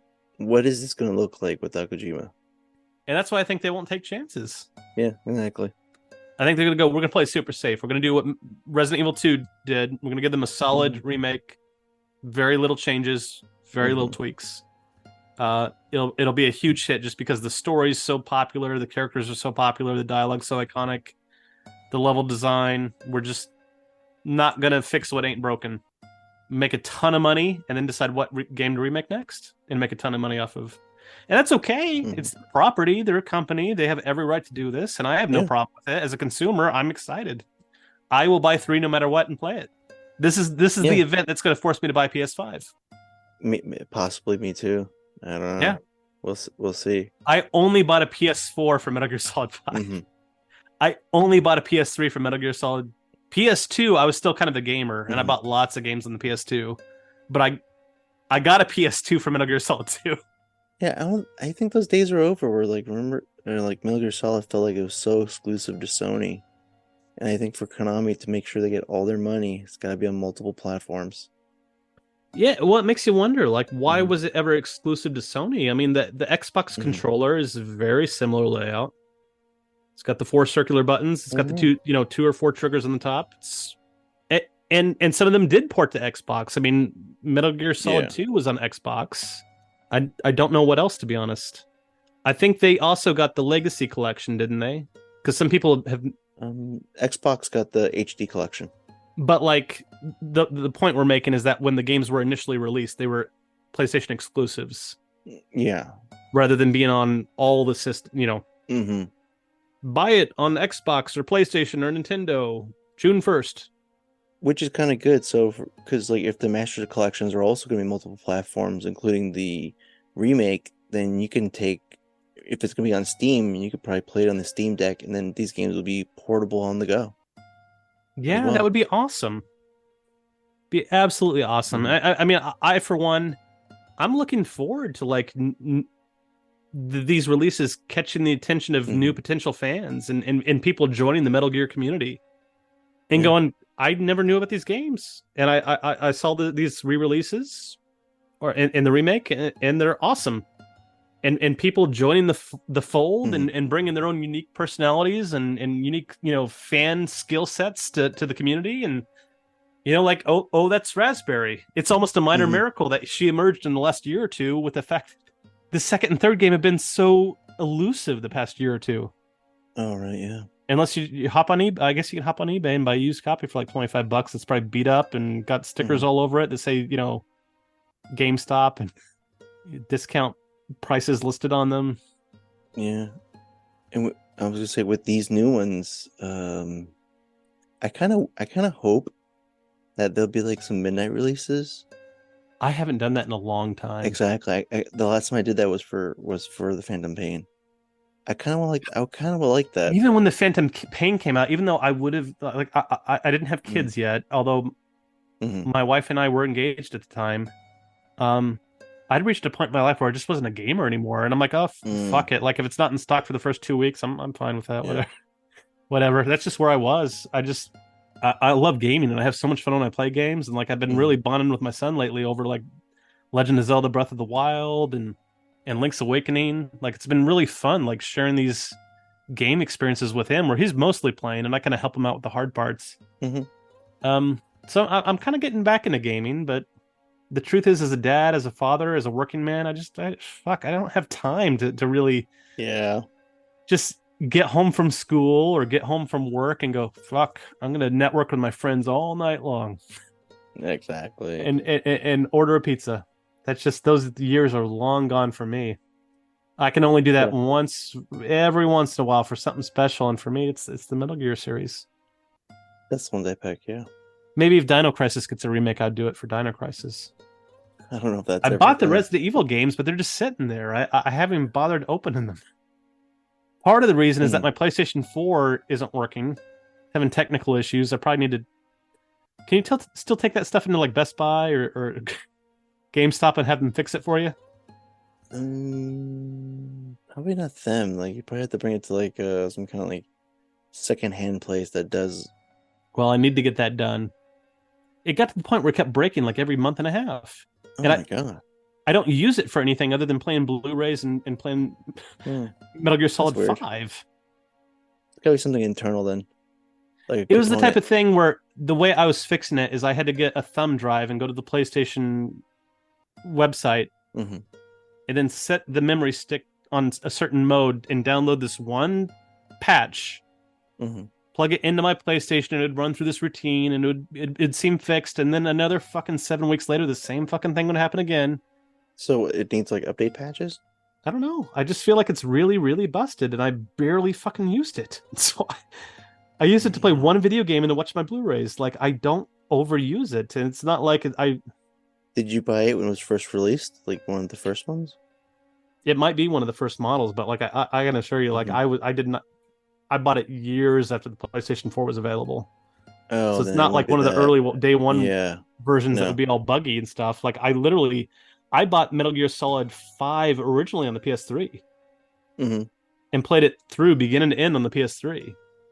And then at a much later date, I was like, I should buy a PS4 so I can experience the game on the proper current generation hardware it was meant for.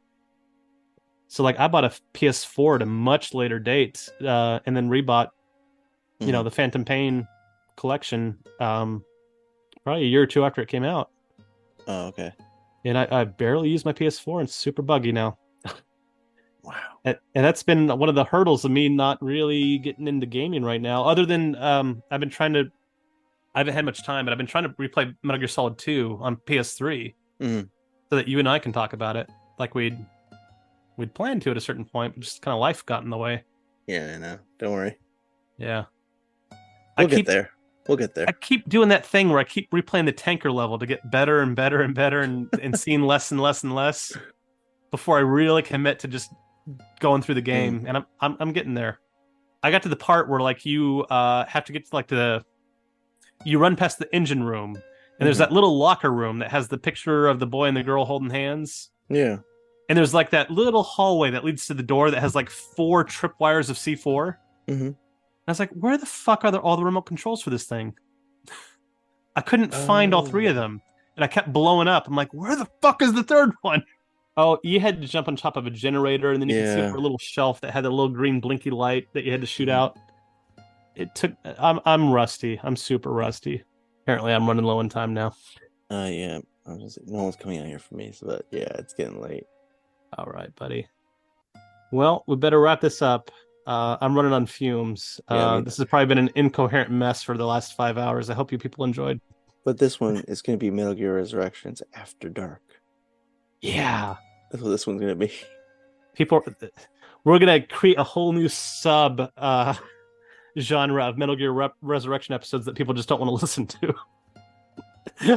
Where we just kind of ramble until we're just incoherently tired and exhausted with speculation and just repeating the same points. I'm not saying you have to edit this episode, but it'd probably benefit from some editing. I'm gonna have to because it's like that long, quiet point when I was like, I gotta go for a second. Be right back. You might want to edit out 2 or 3 of the times we said, you know what, Metal Gear Solid 3 should be open worlds with the remake. People are gonna be like, what? No. It's interesting to see all the different opinions. I mean, Apache Smash, he's a speed runner, so like from his perspective, he's like, the game plays like clockwork. I love it the way it is. I've literally played the game so much that I've broken the mechanics of it, and I love that. So he's not excited about the idea of just running across mountains and hills and vast valleys of emptiness to get to the next area. That doesn't appeal to him, and I understand that. But me, as somebody who just likes to laboriously like crawl through areas and steal shit and just kind of cause chaos, I kind of like a big area to do that in. I don't know, my playing style, like I'm not in a hurry to get anywhere, and I kind of like to stop and smell the roses and smell the daffodils and smell the dandelions and then blow some people up and hold some people at knife point and just kind of not really be in any hurry to get through the level. To really just kind of like go, oh, I'm going to call Colonel or Major Zero over and over and over again. That way I get all of his dialogue for this area. A boss fight. I better call everybody on my radio. That way I can hear every single piece of dialogue in the game that's hidden. That can only be heard when I'm fighting, even though it's usually a pretty easy boss fight. Well, Johnny, I'm going to let you go, man.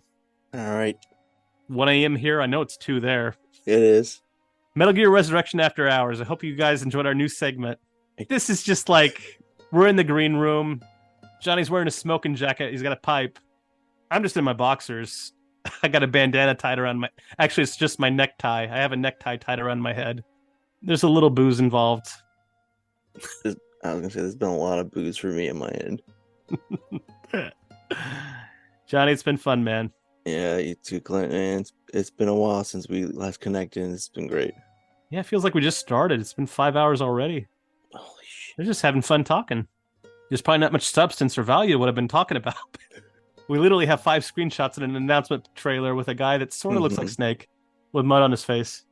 Well, we have some substance, and then there was subsistence. So we'll see. It's gonna be fun, irregardless. Oh sure. Yeah. Metal Gear Solid Delta Snake Eater Subsistence Abuse. It still sounds weird in my mind. Delta Subsistence? Like, no, Delta. Oh, Delta, yeah. So weird. Like, yeah, whatever. I'll just call it Snake Eater. Hell, they could have called it Metal Gear Delta. Yep. Metal Gear Delta has a nice ring to it. Metal Gear Solid Delta is a little convoluted. It's too much. It's too much. We'll see what they give us. We're so used to Metal Gear and then a 1-syllable number. Mm-hmm. Metal Gear Solid 2. Metal Gear Solid 3. Metal Gear Solid 5. And now we have Metal Gear Solid Delta. The series started, it was just called Metal Gear. And then they did a coy little thing when they went to 3D graphics and said, well, we'll call it Metal Gear Solid now. They could have went back to Metal Gear. Now it's Metal Gear Solid Delta Snake Eater. Yeah, you're right. It could have been a Metal Gear Delta. Yeah. Snake Eater. Or just Metal Gear Delta. Fuck it. Like, I think they do need to rebrand the series. Yeah. I mean, okay, the Metal Gear Solid saga, that's like Kojima's like definitive story. But we're going to tell new stories, and we're going to kind of like continue the continuity into the future. But we're gonna make it a little different. We're gonna make it our own. So we're not gonna call it Metal Gear Solid. We're gonna call it Metal Gear, fuck it, Alpha, Metal Gear. You know, you can call it whatever you want. Just probably calling it Metal Gear Solid 6 is probably not a smart move. I don't know. But then again, Metal Gear Solid 6 would probably generate more hype than Metal Gear Alpha. Yeah, it's true.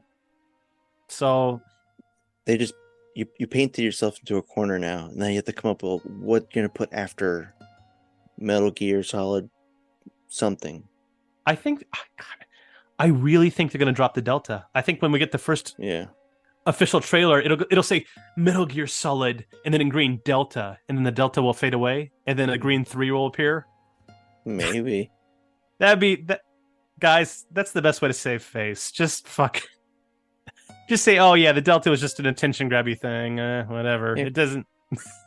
Because the name Metal Gear is where the money is going to be. You couldn't just say like this is just going to be called Snake Eater. just Snake Eater.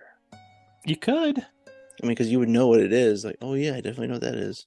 I mean, some people jokingly posted like fake titles of what they're going to do next, where it's like Metal Gear Alpha, Sons of Liberty, Metal Gear Beta, Guns of the Patriots, Metal Gear Delta Snake Eater, Metal Gear Omega, fucking the Phantom Pain. It's like, oh yeah, that'll really clear up the timeline confusion. I mean, at least with the numbers, there was some sense of an order that you need to play the games in. I was gonna say, this is what the title has done to us.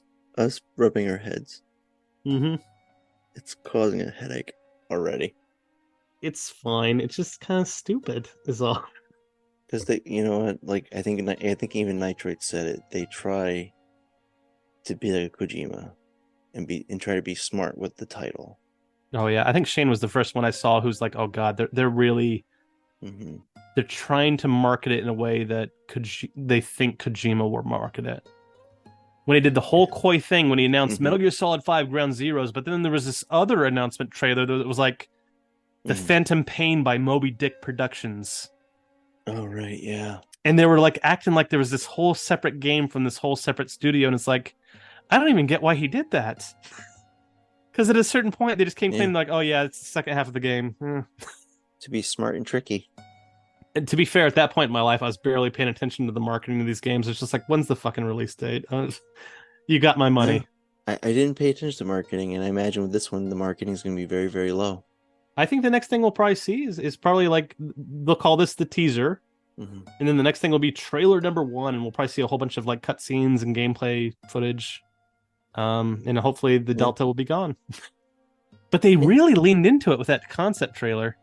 Yeah, like it's incorporated into it.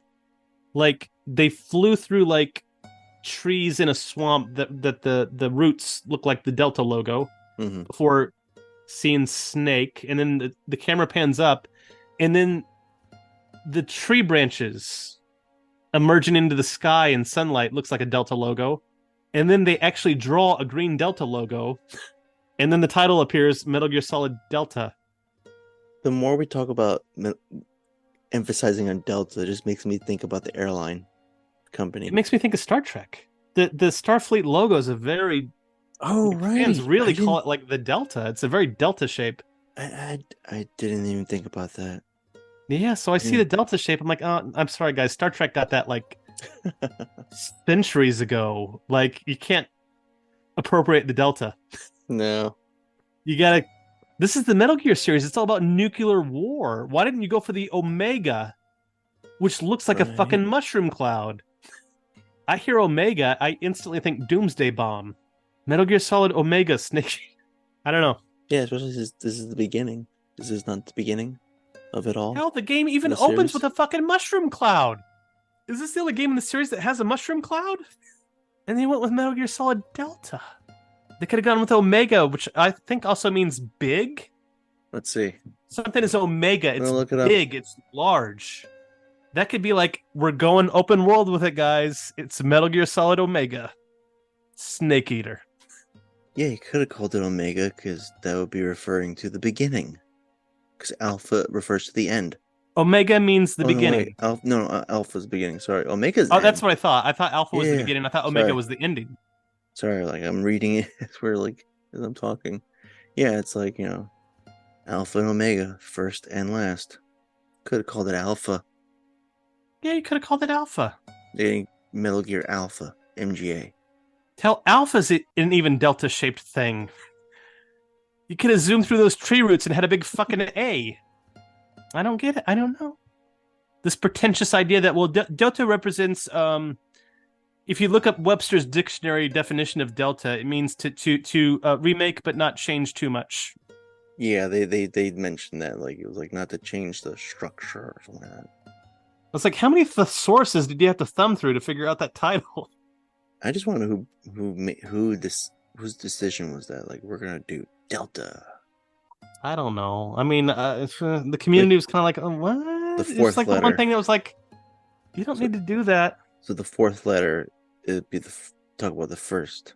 It was like they were embarrassed that they went straight for Metal Gear Solid 3 remake, even though Capcom very proudly went for the Metal Gear or the Resident Evil 2 remake, decades after they had released the The remake to the original on GameCube, which is kind of outdated and obsolete now by today's standards.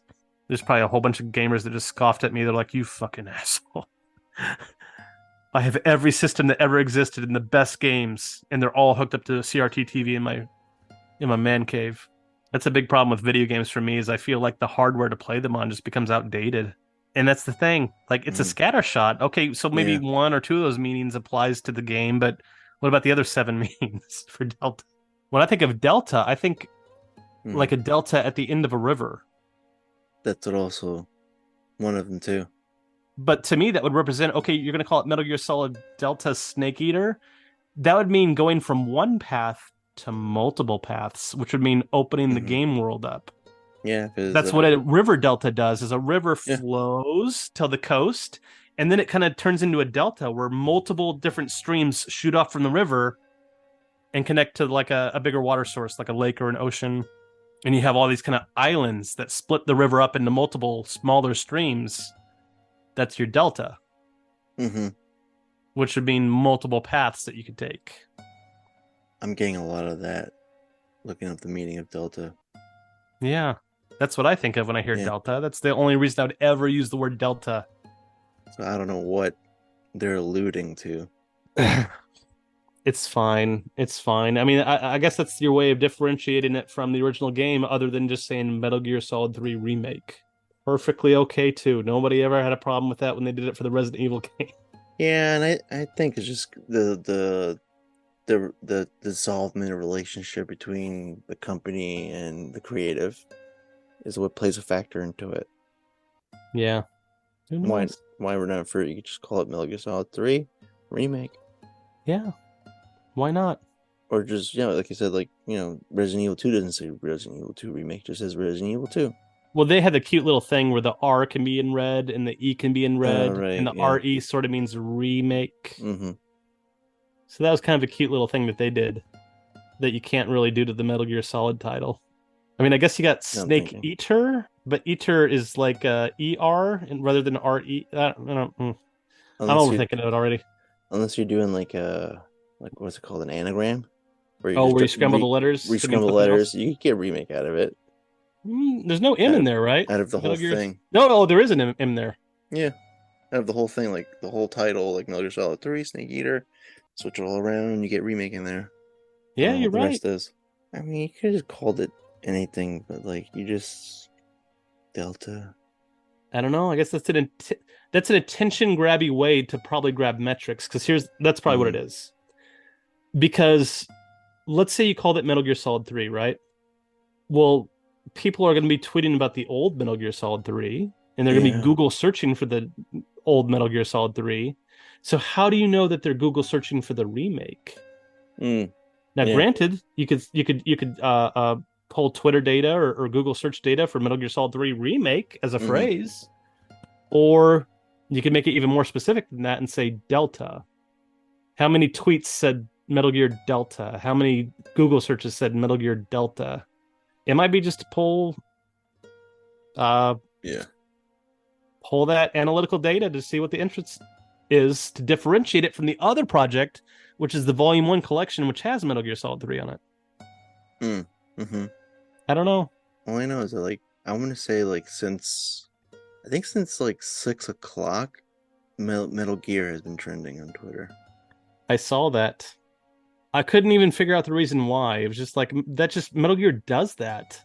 It's just because everybody's talking about it from all their different perspectives and whatnot. Metal Gear has always done that for as long as I've been on Twitter, which is almost 2 years now. It seems like once a month, like clockwork, Metal Gear is just trending like crazy. Just fans are just going nuts in these deep Metal Gear conversations because like there's a deep passion for the series. And now we have something to talk about. It helps that they're they're using the official Metal Gear page and like actually using it, tweeting out to the fans and stuff. Well, that's the thing too. Like there's an official Metal Gear Twitter account, but like they haven't had anything to report new in 5 years since Survive came out. Other than just to say happy anniversary. Or there's a sale with the anniversary. Yeah. Or sorry about the delisted titles. We'll take care of it at some point. They took care of it all right. They're repackaging it. Hey, good. They kept their word. They did. And luckily they got it in right before the deadline too, because July 7th is right around the corner. If they didn't say anything, I would be like, "Well, it's been a year, guys. What It's the the hell are you 36th waiting anniversary. for?" What are you going to announce now? So I was getting kind of smug right Well, up till now, about a couple weeks ago. now they're gonna announce like, I don't know if they announced the collection's date. They just said autumn of this year, just the fall. So now they could probably give us a date. Like it's gonna Yeah, come out. not 100% sure, but you're right. Like if they Yeah. haven't announced the date yet, more than likely on the 36th anniversary, they could say, "Get the Master Collection Volume 1 on September, I don't know, 13th, just whatever Yeah, date they probably. pick." That's cool. That'll give me time to save up money for a PlayStation 5. Or hell, I might even wait and say I just the only thing I want for Christmas is a PlayStation 5. Someone's Okay. gonna listen 6 hours of this podcast and go, "We got him! There we go. They've infringed on our intellectual property." Sick 'em. Oh boy, we definitely went into like overtime. This is like the third overtime. Yeah, I know. We keep trying to wrap it up, and then we just won't shut up. I now want to talk about Santa Claus and why Big Boss believes him. That's because you I'm want gonna a let you PS5 go. for Christmas. PS5 for Christmas, folks. PS5 for Chris. Well, there's some people out there that are like, oh, fuck that. Like, I'm gonna swipe my credit card and go into debt. Or I've got the money, I don't know. These consoles are so fucking expensive. It's such every time there's a new generation of console, I'm just like, oh fuck, there goes another $350 or $400. I was almost happy that the Metal Gear series was dead because I felt like I didn't need to buy any more consoles. But just when I thought I was done with it, they pull me back in, Johnny. I knew you were gonna go with I knew you were gonna do that. I was gonna say like he's gonna give me such low hanging fruit, and I'm so tired. Godfather 3. Metal Gear Solid Delta, folks, check it out. Yep, it's PS5, Xbox Series XS, and Steam. Yeah, I think I'm gonna have to get it for PlayStation because I can't imagine myself playing Metal Gear Solid on any other type of hardware. It feels more natural. It feels more natural. The controls were designed for that controller. Yep. The controller hasn't really changed since PlayStation 1. What is it? Just haptic feedback now? I can't do it on an Xbox controller. I wonder what they're going to do with that. If it's haptic feedback, what are they going to give us for that? I don't know. These are all great questions. They got to give us something. Come on, it's technology. Give me something for the money people are spending.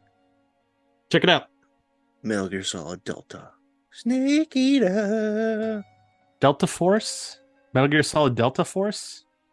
I didn't bother looking up, but what branch of the military does Naked Snake did he serve? He wasn't a Green Beret. That was solid, right? Oh gosh, or he was a Green Beret. I don't even remember. It depends on the continuity, because I remember Here we go. I think Metal Gear on Nintendo and Snake Eater on Nintendo had a whole different explanation. Like maybe he was in the CIA for a while. We just did it to ourselves again. We're like, oh, we're gonna close it up. I think they've really to go to bed. Been wishy-washy with Snake's real military history outside of Foxhound. Special Forces. What is that supposed to mean? That's a generic term that you just throw out there to say he was a badass that did some real dark shit in the battlefield. Oh right, U.S. Army Special Forces. So what's that? What's U.S. Army Special Forces? Is that an actual that's it? That's it. Oh really? Special Forces guys in the Army, those are the guys that they'll send on a black life raft up to an enemy ship, and they plant explosives, and then it says, take off. Known as Green Berets. Oh, okay. So that's what Green Berets is Army Special Forces or Green Berets? Yeah, United States Army Special Forces, colloquially known as Green Berets, due to the headgear. Oh, so in the early 90s, Snake would have been a Green Beret before he joined Foxhound? That's what Big Boss is. Does that make sense for Delta? What is Delta Force then? Who are they? That's a canon movie with Chuck Norris. Is really? that a real thing too? A real thing? You know what? For the people who are from the military, they're gonna who love Metal Gear, they're gonna who the fuck are these guys talking about my military? Assuming that they're still listening. I No, applaud it's a anybody real. who listened this far and thought that maybe there'd be a nugget of cool information. It's a real thing. It's part of the Navy, Oh, Navy maybe and that's Air the special Force. forces for the Navy's Delta Force. Yeah, Navy and Air Force counterpart. So you're saying Big Boss is a Green Beret, but But his he's remake Delta. is called Delta? You see, Something an army guy would hate? we're pointing that out. Pointing that out. They're gonna hate that. The military people who love this series for the fact that it's about the military and they love their guns and weaponry are gonna be like, I already hate Delta. You screwed it up. Maybe Delta by itself doesn't mean anything. Maybe you have to say Delta Force for it to mean Delta Force. Maybe Delta is not a Yeah, shorthand for Delta Force. Delta Force. You have to actually say Delta Force. Be interesting to watch the Chuck Norris classic Delta Force and Delta Force 2 and see if they ever just kind of refer to it as, you were on the Delta team, weren't you? You were a Delta, weren't you? I don't know. I hear Greek letters and I think of like fraternities. That's what I think. That or either like Greek food, Oh yeah. which is making me hungry now. It's like two in the morning where I am, and I'm going like I'm a little bit hungry. Well, sure. It's like maybe I'll go find a Greek diner. Be like, It's been hey. 8 hours since dinner time, so yeah, we've missed a couple of meals. I thought maybe Delta also coincided with like military as well, but you're right. Delta Force. You gotta say Force. Well, they've already stated their reasons. They said, well, Delta Yeah. means this, and that's why we're calling the remake Delta. And oh, okay. Like cool. I guess you wanted to create a conversation across the fan community of what Delta means. I feel like there's a lot of words you could Yeah. have plugged in there, like the word remake. I mean, you had to like you said, like they had to say something because it was not gonna make much sense without telling us what is behind the Which content. tells you that it's not working. If you have to like issue a public statement Explain. saying, "Oh, we called it Delta because Delta means this," it's not working. Because how fast was that statement released? What, Oh God, that was less within than, the day. That yeah, was within the day. Because people are probably going like, "What is Delta? What does that mean?" It must have been planned. I don't know. Probably. Either they were seeing the response and going, "Shit, we got to put a statement together," or the statement was planned and like, we're going to announce it, and then 4 hours later, we're going to say this is what Delta means. I'm pretty sure that's what they planned on. It could have been just on their schedule for that day of we're going to release the trailer and then we're going to issue a statement talking about Delta and the philosophy of it and what it means. It's possible. I feel like that's how insecure Metal Gear fans are. Like we need to know what does mean.